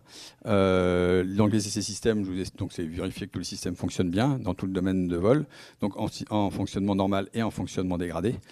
Et les performances, ça c'est important puisque c'est ça, on a vendu un avion qui est capable de faire une certaine distance, de décoller d'une certaine longueur de piste et de se poser sur une certaine longueur de piste, avec ou sans panne. Et donc là, ça demande beaucoup d'essais, puisque les performances sont calculées de façon paramétrique. Au début, elles sont calculées de façon théorique. À partir de là, nous, on fait énormément d'atterrissage, on fait une moyenne, on rajoute un tout petit coefficient de sécurité de dispersion, et comme ça, on recale les modèles, et c'est comme ça qu'on remplit ensuite les manuels perfo qui vont permettre aux équipages de décoller, se poser de n'importe quel terrain, quelle que soit la température, l'altitude du terrain, et la force du vent, etc. Dedans, il y a un certain nombre d'essais, en particulier de freinage, de vérifier que les freins fonctionnent bien. Donc là, on va voir, c'est un essai qui est assez difficile, je vais vous expliquer pourquoi. Le but, c'est de démontrer que l'avion, s'il décolle à la masse maximum, il doit, en fait, quand on décolle, on a une vitesse de décision. Si on a une panne avant une certaine vitesse, on ne continue pas le décollage, on s'arrête. Et si on a une panne au-dessus de la vitesse donnée, à ce moment-là, on risque de ne pas avoir assez de piste pour continuer le décollage, en particulier en panne moteur. Et dans ce cas-là, on continue. Ça s'appelle une vitesse de décision. Et donc, il faut qu'à la vitesse de décision, à la masse max, on puisse s'arrêter dans la distance donnée et surtout que les freins puissent absorber l'énergie d'arrêt. Donc, on fait un essai réel. On est obligé de faire un essai réel comme ça. Et là, ça se joue à très peu. Donc, les vitesses sont calculées et on a des ingénieurs remarquables. Vous verrez pourquoi. La vitesse, elle est calculée à 1 nœud près, 2 km/h près. Et l'équipage doit effectivement commencer à freiner, arrêter d'accélérer et commencer à freiner exactement à cette vitesse. Une petite erreur en moins fait que l'essai n'est pas réussi parce qu'on n'aura pas atteint l'énergie max. Donc on aura fait tout ça pour rien. On ne l'aura pas démontré. Si on va un peu trop loin, on va dépasser l'énergie max et ça peut avoir des conséquences extrêmement fâcheuses et très coûteuses sur l'avion.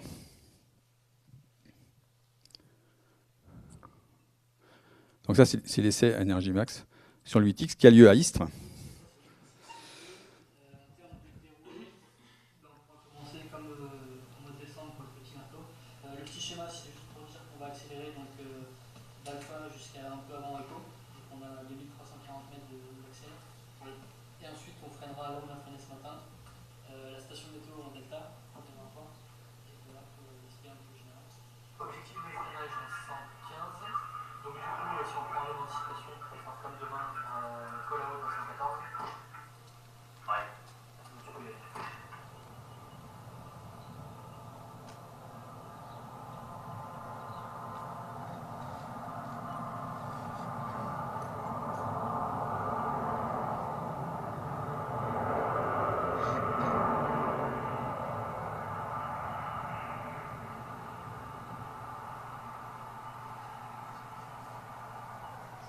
Alors, l'avion, en fait, là, pour le moment, il y a la vitesse.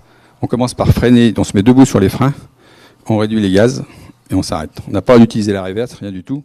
Le but, c'est de dégager. Mais vous voyez, à peine dégagé, les roues commencent déjà à se dégonfler, en fait. Les freins sont tout rouges et les roues sont déjà en train de se dégonfler. Parce que toutes les roues sont équipées de fusibles thermiques, exprès pour éviter que les pneus n'éclatent. Donc, lorsque le fusible est à une certaine température, les roues se dégonflent. et comme ça, elles n'éclateront pas. Parce que l'éclatement des pneus, ça peut être, il y a des morceaux métalliques, c'est des vraies bombes. Et après, les pompiers arrivent et viennent refroidir. Donc si on va un peu trop vite, les freins prennent feu. Là, ils sont rouges. Il n'y a pas eu de flamme du tout. L'exercice a été remarquablement bien fait. Ça veut dire que les données au départ ont été parfaites et l'exécution a été parfaite. Il est arrivé déjà, alors pas sur nos avions, mais il faut regarder, il y en a un qui est assez intéressant, c'est l'Energy Max d'un Airbus, un A340-600 je pense, qui a été fait, où ils se sont trompés, ils ont été un peu trop vite. Là, les freins commencent à prendre feu, il y a tout qui prend feu là. Et donc certains pneus ne sont pas dégonflés, il y a des pneus qui explosent. Les pompiers ne peuvent pas s'approcher, parce que c'est des vraies bombes. Et là, l'équipage ne pouvait pas descendre non plus, personne ne pouvait aller dehors, personne ne pouvait approcher l'avion. C'est assez spectaculaire. Et nous, comme on a une très bonne équipe, on a de très bons ingénieurs, jusqu'à présent, je touche du bois, ça s'est toujours super bien passé.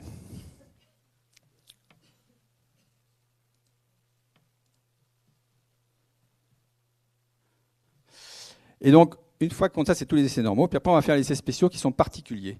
Alors, sur 7X, on avait fait des essais temps froid, on avait fait des essais temps chaud.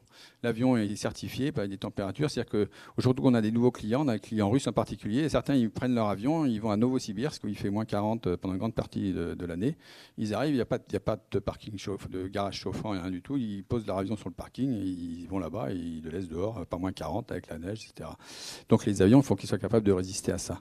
Donc, on va faire des campagnes temps froid. On va au Canada pour ça, nous en général, parce qu'on pourrait aller en Russie, mais l'intendance est un peu moins bonne et c'est un peu plus compliqué, il faut des autorisations. Et en cas de panne, parce qu'on a régulièrement des cas de panne, il y a de la mise au point à faire pour le temps froid, c'est assez violent pour l'avion. Alors en fait, le but, on va à un endroit où il fait très très froid, moins 40, moins 45, moins 50. On laisse l'avion se refroidir pendant 24 heures. Et au bout de 24 heures, tout est à la température extérieure, donc moins 45, l'huile, tout, etc. Alors quand on arrive à l'avion, c'est assez désolant parce que tous les joints se sont rétractés, l'hydraulique a coulé, donc on revient, alors il y a de la neige par terre, et puis on voit tout un tas de liquide rouge par terre, on se dit putain, tout est cassé, ça n'a rien qui va marcher.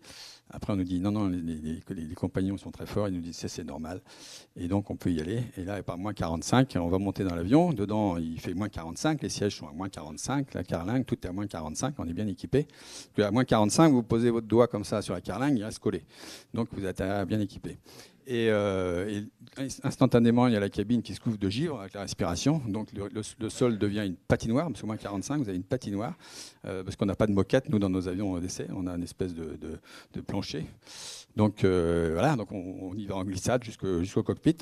Et puis on va démarrer l'APU. Et là, c'est miracle quand même. Pareil, je bénis toujours les ingénieurs. Ils font des trucs qui, l'huile doit être figée comme je sais pas quoi. On appuie sur le bouton et l'APU, donc c'est un petit générateur d'auxiliaire d'air chaud et d'électrique qui permet de démarrer les moteurs et de préparer l'avion. Et l'APU démarre au miracle. Et puis là, on réchauffe l'avion petit à petit.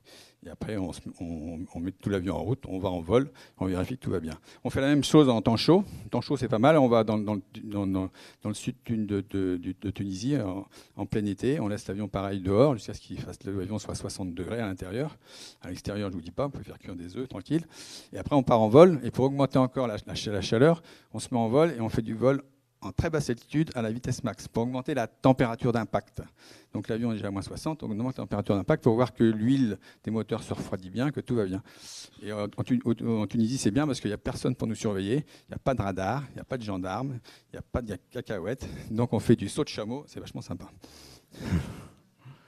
Et d'autres essais spéciaux consistent ensuite à les montrer. Donc il y en a un qui est important, qui me permet de qualifier l'avion. Donc les Falcon sont des avions qui se posent très doucement, qui ont des capacités donc, de qualité de vol qui permettent d'aller partout. Donc nos avions sont les seuls, par exemple, qui sont capables d'aller sur des petits terrains comme la Mole, comme des avions comme le 8X, de la taille du 8X. Les gros concurrents n'y vont pas. Ou Lugano, en Italie, sur des stations, des endroits assez huppés, on va dire, mais où nos clients vont et ont besoin d'aller. Et également à London City, qui est une espèce de porte-avions en plein centre de Londres, qui est une petite piste, mais qui est entourée d'immeubles. Et on nous demande d'atterrir avec des pentes importantes. Ça s'appelle une forte pente. Donc il faut qualifier les flux en forte pente. Et donc on a une qualification spéciale pour faire ça. Donc là, je vais vous montrer le vol à London City. Donc voilà, vous voyez l'entourage de London City, avec des gros immeubles. C'est assez impressionnant, mais c'est magnifique.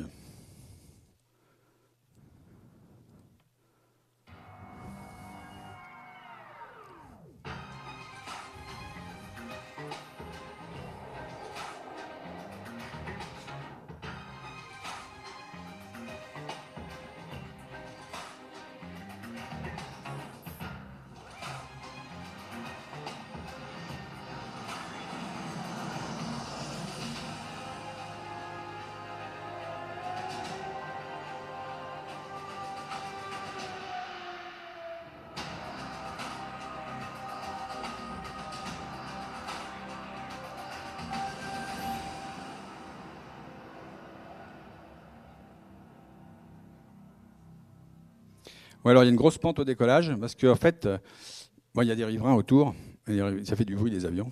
Donc on a des normes anti-bruit, des trajectoires anti-bruit extrêmement strictes à respecter. Il y a des micros tout autour. Et en fait, les avions, ils comptabilisent un niveau de bruit par type d'avion. Et lorsqu'il y a un quota qui est donné pour un type d'avion, et lorsque le quota est atteint, ces types d'avions-là ne peuvent plus venir. Donc ça pénalise tout le monde. Donc il faut faire très attention au décollage. Et donc on a mis au point une méthode de décollage qui permet de passer au-dessus des micros et des gens en faisant le moins de bruit possible. Alors sur la piste, c'est pas beaucoup de bruit, donc on se met en bout de piste, on met plein gaz sur frein. On a une masse max au décollage qui est liée en fait avec tous les immeubles. Si on perd un moteur, il faut quand même pouvoir passer au-dessus des immeubles. Ce serait bête de terminer dans un bureau. Donc on a une masse max qui est quand même, on n'est pas la masse max complète. Et à partir de là, on monte jusqu'à 400 pieds. Et puis à 400 pieds d'altitude, on enlève une grosse partie des moteurs. Et puis après, on réduit la pente comme ça. Et là, les moteurs font plus de bruit du tout. Et les micros ne nous entendent pas. Et donc, du coup, c'est vrai, le Falcon 7 et le Falcon 8X, ils sont classés au même niveau que les turbopropulseurs à hélice qui font beaucoup moins de bruit que les réacteurs. Mais ils nous ont quand même mis dans les réacteurs les moins bruyants. Ils ne veulent pas nous mettre au milieu des avions à hélice. Ils ont raison, mais quand même, ce serait pas mal. Et alors, le 8X est le seul avion au monde qui fait London City, New York direct. Il n'y a pas d'autre avion qui est capable de faire London City, New York direct.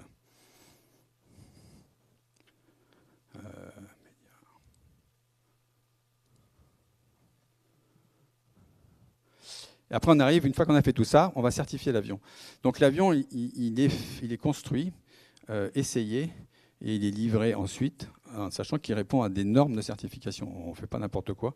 Il y a des normes dans la fabrication, mais il y a des normes également dans les qualités de vol de l'avion, dans son comportement, dans son fonctionnement. Il y a des normes en Europe qui sont éditées, c'est des règlements, par l'EASA, qui est l'Agence européenne de sécurité aérienne, aux États-Unis par la FAA, la Federal Aviation Agency, qui sont les deux gros pôles côté ouest de l'océan et côté est de l'océan. Et donc, on va certifier en fait en commun. L'avion étant français, il y a une certification primaire qui est faite par l'EASA. Et les Américains font confiance à l'EASA sur un certain nombre de points. Et ils viennent ponctuellement vérifier quelques points qui sont différents ou qu'ils veulent voir absolument. Mais donc, il y a une partie des vols qui sont faits avec les pilotes d'essai et les ingénieurs d'essai de l'EASA qui viennent voler avec nous, qui vérifient que la façon de travailler et la façon dont on fait les essais pour démontrer les perfos, etc., sont corrects au process qu'on a défini, mais qui viennent également vérifier de visu que le comportement de l'avion est bien comme on le décrit. Et donc, ils font les fonctionnements normaux. Les fonctionnements anormaux, ils vérifient tout, les procédures, etc. Donc là, on a un petit film où on fait un essai de fumée, de feu dans la cabine, où en fait, il y a un déplacement de fumée, et donc avec les certificateurs.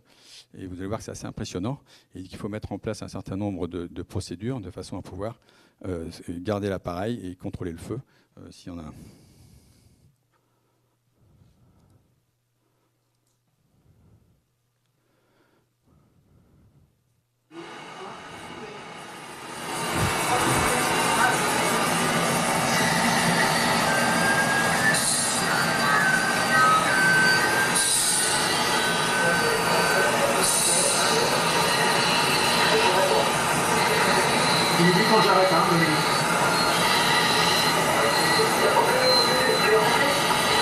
Non, c'est pas coupé encore.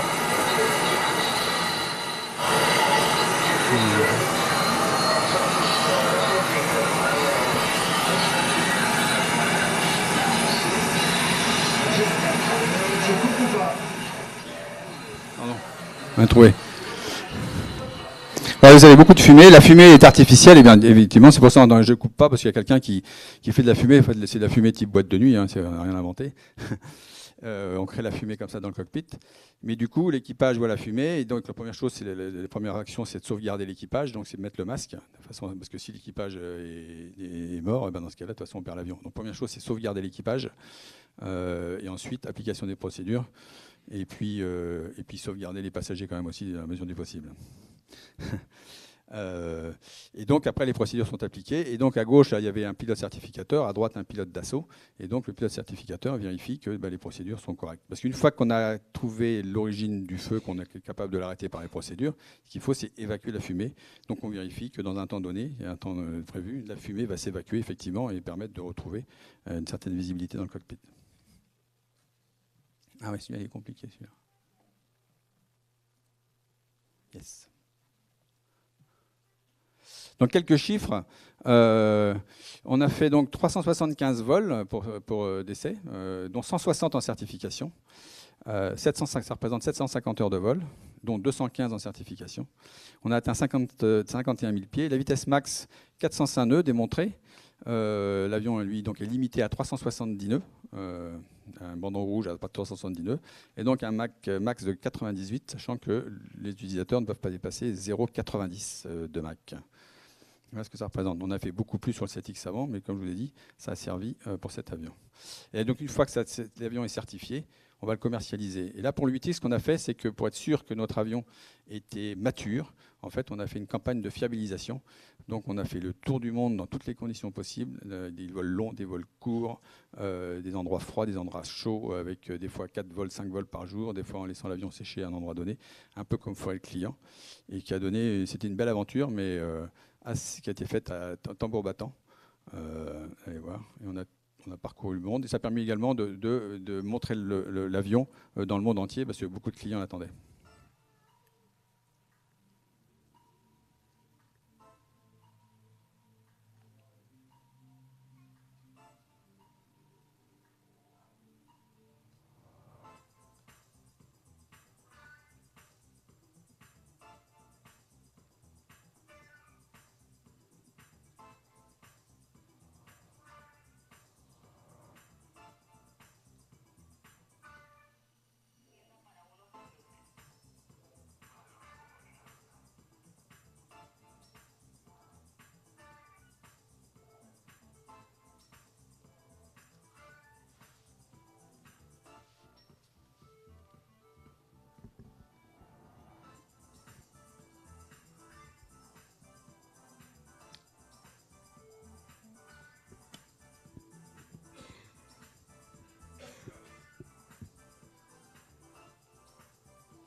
Voilà, donc c'est la première fois qu'on faisait un truc aussi long sur le 8X, et ça a payé, puisqu'aujourd'hui, les 8X sortent extrêmement matures, et les clients sont extrêmement contents de cet avion.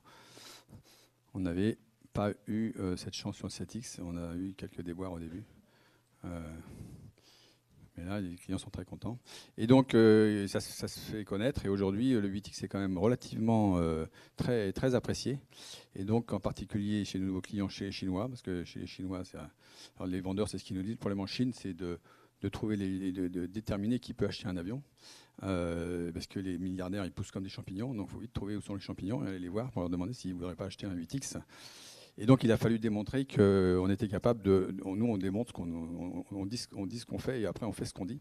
Et donc, on a fallu démontrer qu'on était capable de faire un Singapour-Paris direct. Alors, Singapour-Paris, c'est très contraignant comme vol parce qu'à Singapour, on ne décolle pas de l'aéroport international qui a des grandes pistes, mais qui est très encombré, qui est gênant. Il y a un petit aéroport d'affaires qui s'appelle Changi. Et donc, on décolle de là où la piste est courte. Et à Singapour, il fait toujours très chaud. Donc, il fait 30 degrés. Même la nuit, il fait chaud. C'est sous l'équateur.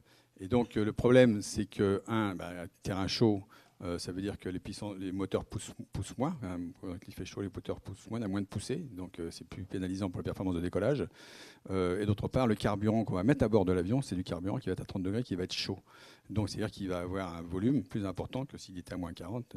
Donc, en fait, on met moins de carburant. Donc, c'est-à-dire qu'on décolle pas avec les pleins carburants en masse, puisqu'on calcule des pleins carburants en masse, non pas en volume, mais le volume, lui, il est constant. Donc, en fait, on met moins de masse, on met moins de carburant.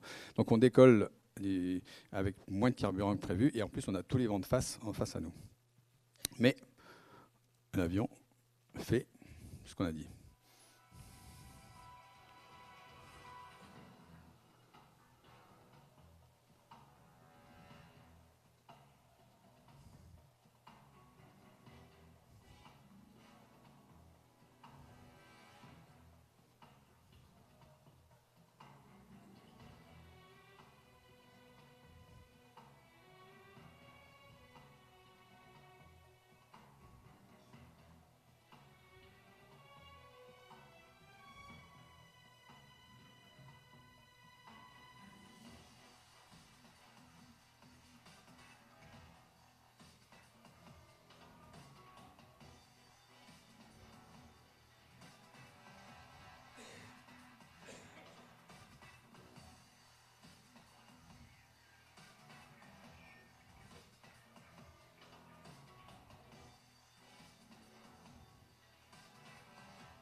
Donc voilà, 6350 nautiques. On n'a pas fait les 6450 parce qu'on n'avait pas le plein carburant. Il nous manquait ce plein carburant au départ. Mais donc, si on a température, pour ça, les perfos se calculent avec des températures standards. Là, on est largement au-dessus du standard, donc on a perdu 100 nautiques. Et donc, 14 heures de vol. Donc, l'équipage était bien rincé à l'arrivée, mais successful quand même. Et après, on a fait mieux. On a fait même Singapour-Londres. On a réussi à faire Singapour-Londres depuis, qui augmente encore la distance, qui était important.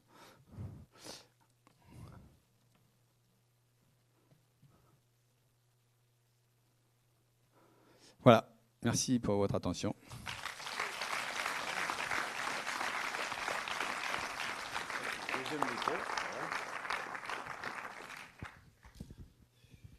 Qui est branché d'ailleurs. Comme ce matin avec les jeunes, passionnant. Vous êtes passionnés, quoi. Voilà, félicitations. Valérie, c'est pareil, je crois que c'est splendide. C'est un beau métier. C'est presque le vôtre, en fait, celui-là. Non ? Vous avez la clé de contact dans votre poche ? Voilà. Donc, on a un petit peu de temps puisque vous reprenez l'avion tout à l'heure pour Paris. Hein, donc, on va pas vous faire rater cet avion-là. Donc, les questions, voilà. J'ai le micro. La première question. Hop, j'arrive.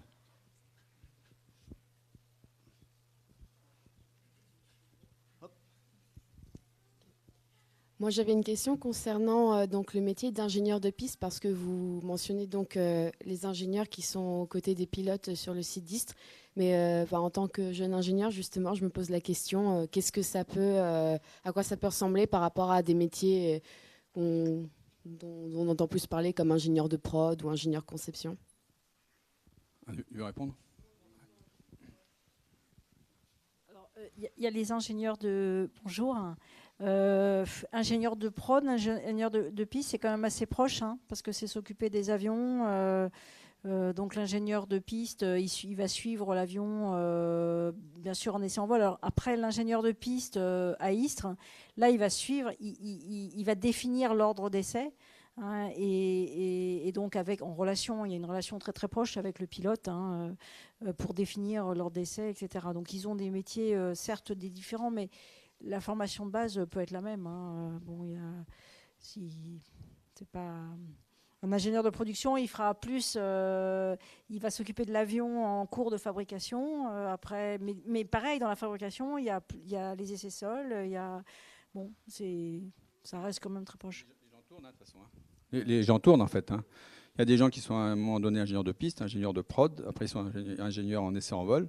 Ils tournent, ce qui est bien parce qu'ils connaissent toutes les différentes facettes. Donc ils connaissent les problèmes de l'un, c'est-à-dire qu'en essai en vol, les avions arrivent de la piste. Donc plutôt qu'il vaut mieux comprendre les problèmes de la piste, pourquoi ils nous livrent un avion en retard, plutôt que de piétiner en disant mais l'avion il devrait être là sur le parking, pourquoi il n'est pas là? Et donc quand on connaît leurs problèmes, c'est plus facile de comprendre ce qui se passe. Et inversement, quand nous on ne part pas en vol pour une raison donnée, ou lorsqu'on a un avion avec tout un tas de problèmes qui disaient l'avion il est bien, lui non, là, ton avion il n'est pas bien, s'ils ont fait de la production des essais en vol, ils comprennent ce qu'on dit, quoi. Donc ça permet des gens qui tournent comme ça d'améliorer énormément l'ambiance de travail et l'efficacité générale de la société. Bonjour, merci pour la présentation. J'avais une question qui est peut-être un petit peu naïve. Pourquoi aujourd'hui, dans un contexte où en aéronautique, de manière générale, on a tendance à enlever des réacteurs, passer par exemple d'un quadri à 2 réacteurs sur l'aviation type un 777 ou un 350 par rapport à un 747 ou un 380, pourquoi vous, aujourd'hui, Dassault, vous maintenez des tri-réacteurs, alors que par exemple, vous mentionnez vos concurrents type Bombardier ou autres, qui sont eux à 2 réacteurs sur des modèles qui sont plus gros. Quelle est la raison, quoi, voilà. C'est des raisons un peu historiques, c'est-à-dire que c'est une marque de fabrique de Dassault de faire des trimoteurs. Il y a énormément de clients qui nous achètent nos avions parce qu'ils sont des trimoteurs. En fait, on a beaucoup de gens qui ont peur en avion. En fait. Ouais, ça rassure beaucoup, ont peur en avion. Et donc de savoir qu'il y a 3 moteurs, ils sont plus rassurés que 2 moteurs. Oui, parce que sur le plan technique, moi, on me pose la question, on me dit est-ce qu'il vaut mieux faire un bimoteur ou un trimoteur? Donc ceux qui ont dit qu'il faut faire du trimoteur par passion, c'est vrai que je leur dis... Moi, j'ai autant confiance dans un bimoteur, dans un trimoteur, parce que quand on va faire l'avion, on va le concevoir pour qu'il puisse avoir le même niveau de sécurité sur 2 moteurs que sur 3 moteurs. Voilà. Moi, on fait du bi et du tri, on n'a pas vu de grande différence. C'est sûr qu'un trimoteur, en fait, il promène un moteur de rechange. C'est-à-dire qu'un trimoteur, là, au décollage, vous pouvez décoller, perdre un moteur, et vous pouvez quand même aller à la destination, parce que vous allez moins consommer, vous allez voler moins haut, moins vite, donc les 2 autres moteurs vont consommer relativement plus que s'il y en avait 3, mais comme il n'y en a que 2 qui tournent, globalement c'est la même chose. Donc vous pouvez aller jusqu'au bout. Et bien après, il y a des avantages effectivement du trimoteur. Après il y a des inconvénients aussi. 2 ? Oui. Oui, c'est plus une question. Tout d'abord, bonsoir. C'est plus une question axée sur la défense nationale. On a vu que la France était engagée sur des théâtres d'opération. Est-ce que c'est une volonté aujourd'hui que Dassault ne soit pas au rendez-vous avec les drones? Avec les drones, justement, il y a quand même une forte action. On a été moteur, puisque le Neurone, qui est un drone de combat, a été lancé sur une initiative quand même au départ, alors c'est des fonds européens, mais sur une initiative de Dassault, de façon à justement, comme l'expliquait Valérie, de façon à pouvoir maintenir notre avance en matière de savoir-faire, connaissance des nouvelles technologies. Donc le Neurone, comme a dit Valérie, c'est un avion qui est stealth. Vous avez vu, il n'a plus de dérive, donc au niveau des commandes de vol en particulier, c'est un gros challenge. Donc on a démontré avec cet avion-là qu'on sait contrôler un avion sans dérive, maintenant avec des braquages différentiels et de la traînée induite. On est capable de contrôler le lacet de l'avion. Après, on a démontré, parce qu'il fallait une capacité stealth, de ne pas pouvoir voir l'avion, donc cet avion, il l'a démontré. Et ça, c'est une connaissance technologique qu'avaient les Américains, qu'ont un peu les Russes, mais qu'ont surtout les Américains. Et si on ne veut pas se laisser distancer, si on veut pas, justement, c'est stratégique, il faut bien qu'on y travaille. Après, Dassault, comme l'a dit Valérie, c'est une petite société avec les fonds qu'elle a. Donc, on n'a pas la capacité des grosses compagnies américaines. Donc, derrière, il faut trouver les fonds. Donc, il faut convaincre après des fonds, l'Europe, de financer ce genre de recherche. Les Américains, ils n'hésitent pas. Il y a la NASA, elle finance énormément. Il y a un gros déséquilibre entre l'Europe et nous à ce niveau-là. C'est pour ça que, globalement, à certains endroits, on a quand même du retard. Il faut reconnaître ce qui est. Après, c'est une volonté. Sur le Romal aussi, avec, sur un drone de surveillance. Donc on est sur des études aussi de ce type-là. Donc toujours pareil, c'est vraiment une optique de maintien de compétences et de rester quand même présent sur ce créneau. Parce qu'effectivement, l'aviation de combat de demain, il y aura des avions avec des pilotes, des avions sans pilote. Enfin tout ça, c'est stratégiquement, il y aura certainement la place pour tout le monde. Mais oui, on y est aussi, mais plus dans le cadre d'études. Oui. Ouais. Oui, tout d'abord, merci pour les excellentes présentations. Je vous en remercie beaucoup. Une question qui doit quand même assez être compliquée parce que quand on fait des avions, c'est pour les vendre. Hein, et identifier les besoins, j'écoutais tout à l'heure, identifier les besoins de clients individuels aussi divers qu'on peut avoir, pour essayer de créer un avion qui répond au mieux au maximum de besoins, au moindre coût, pour pouvoir le vendre, est-ce que c'est quelque chose de facile? Non, c'est extrêmement difficile. C'est extrêmement difficile. Ouais.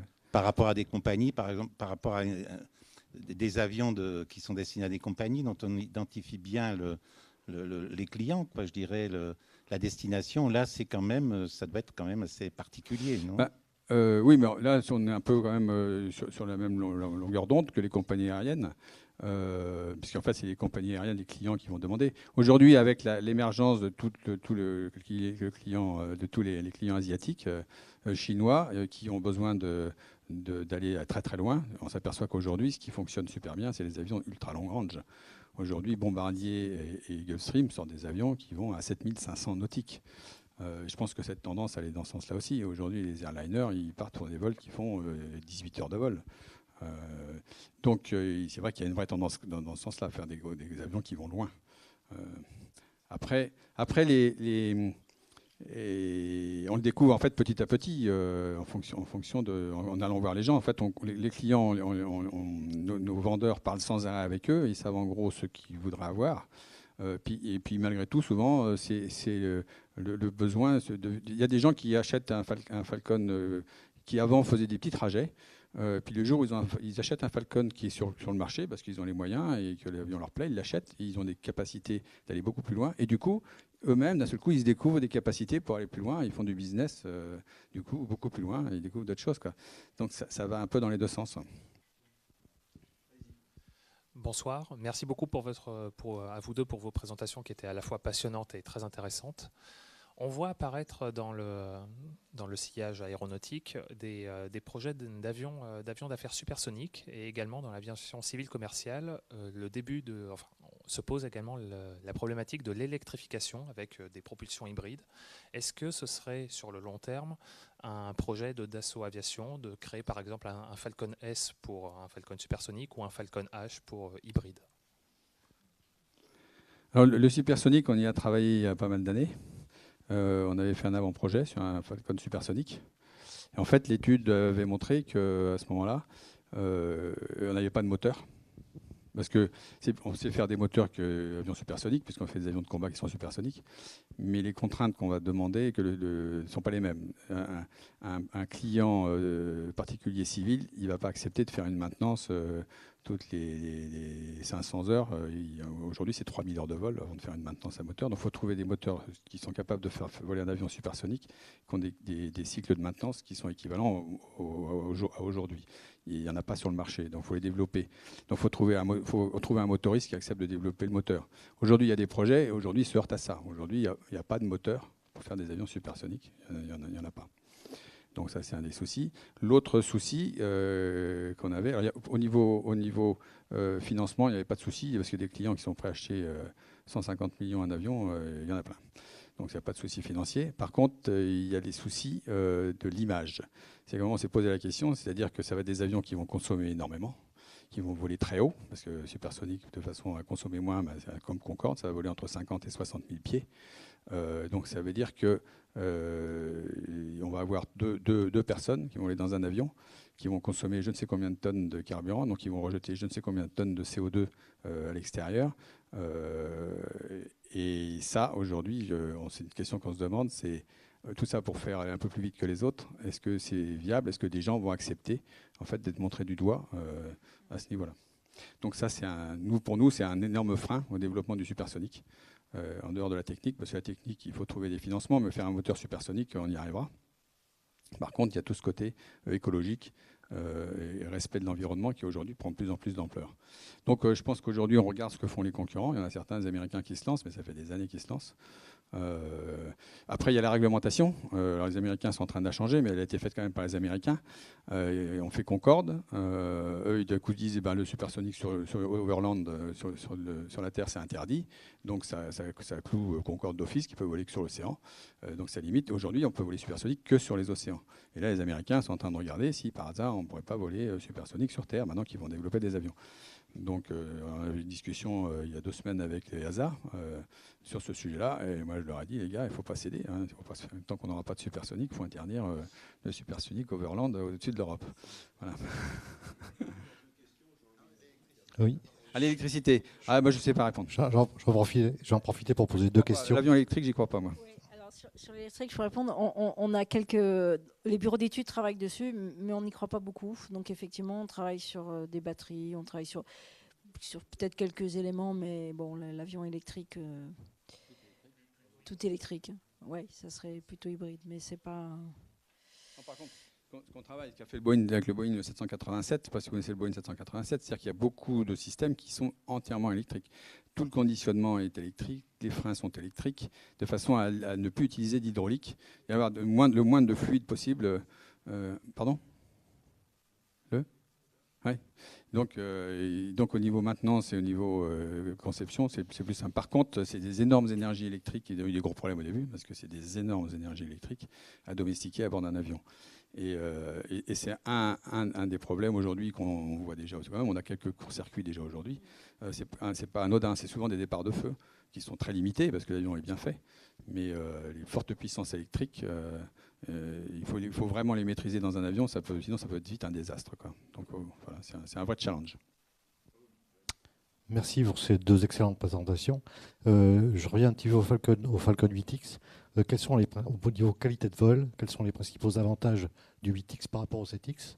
Et j'en profite pour poser une deuxième question. Comment est certifiée la partie équipement cabine?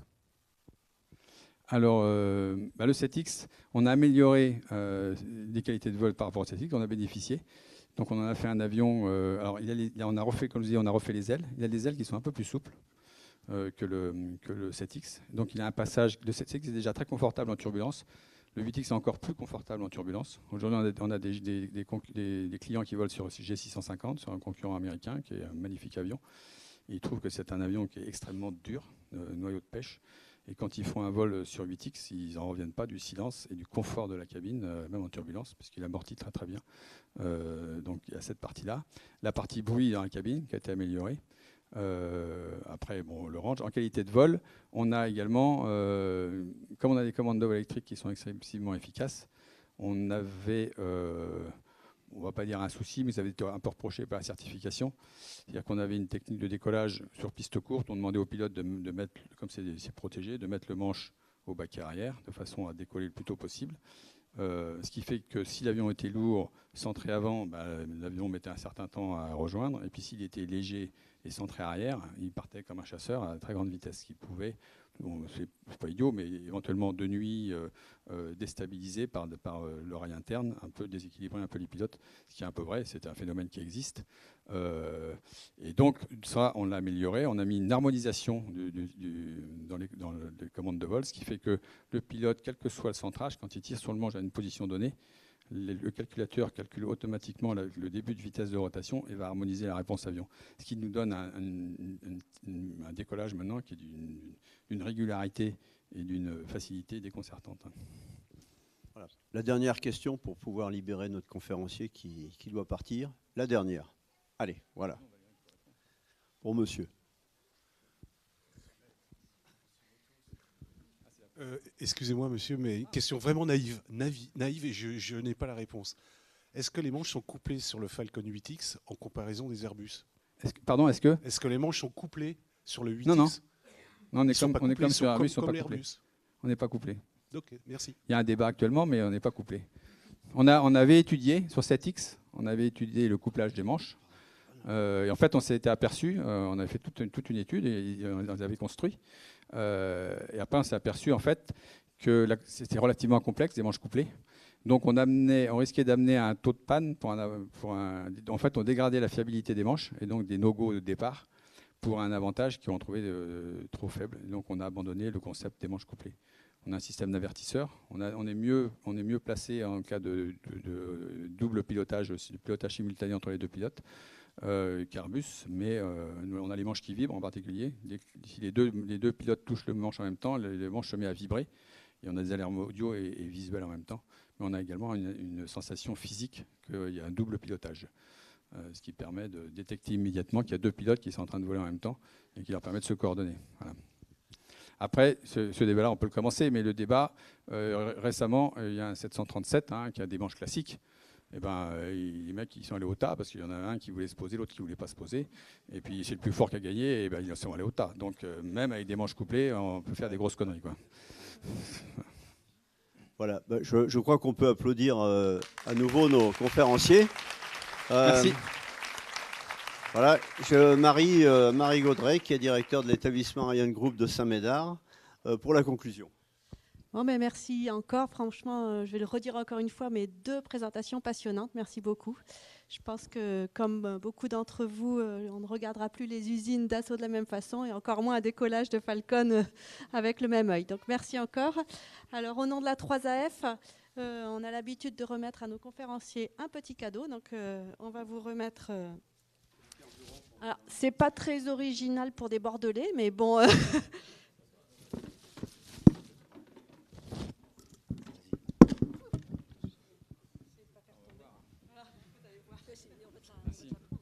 Merci encore. Merci à vous tous pour votre participation.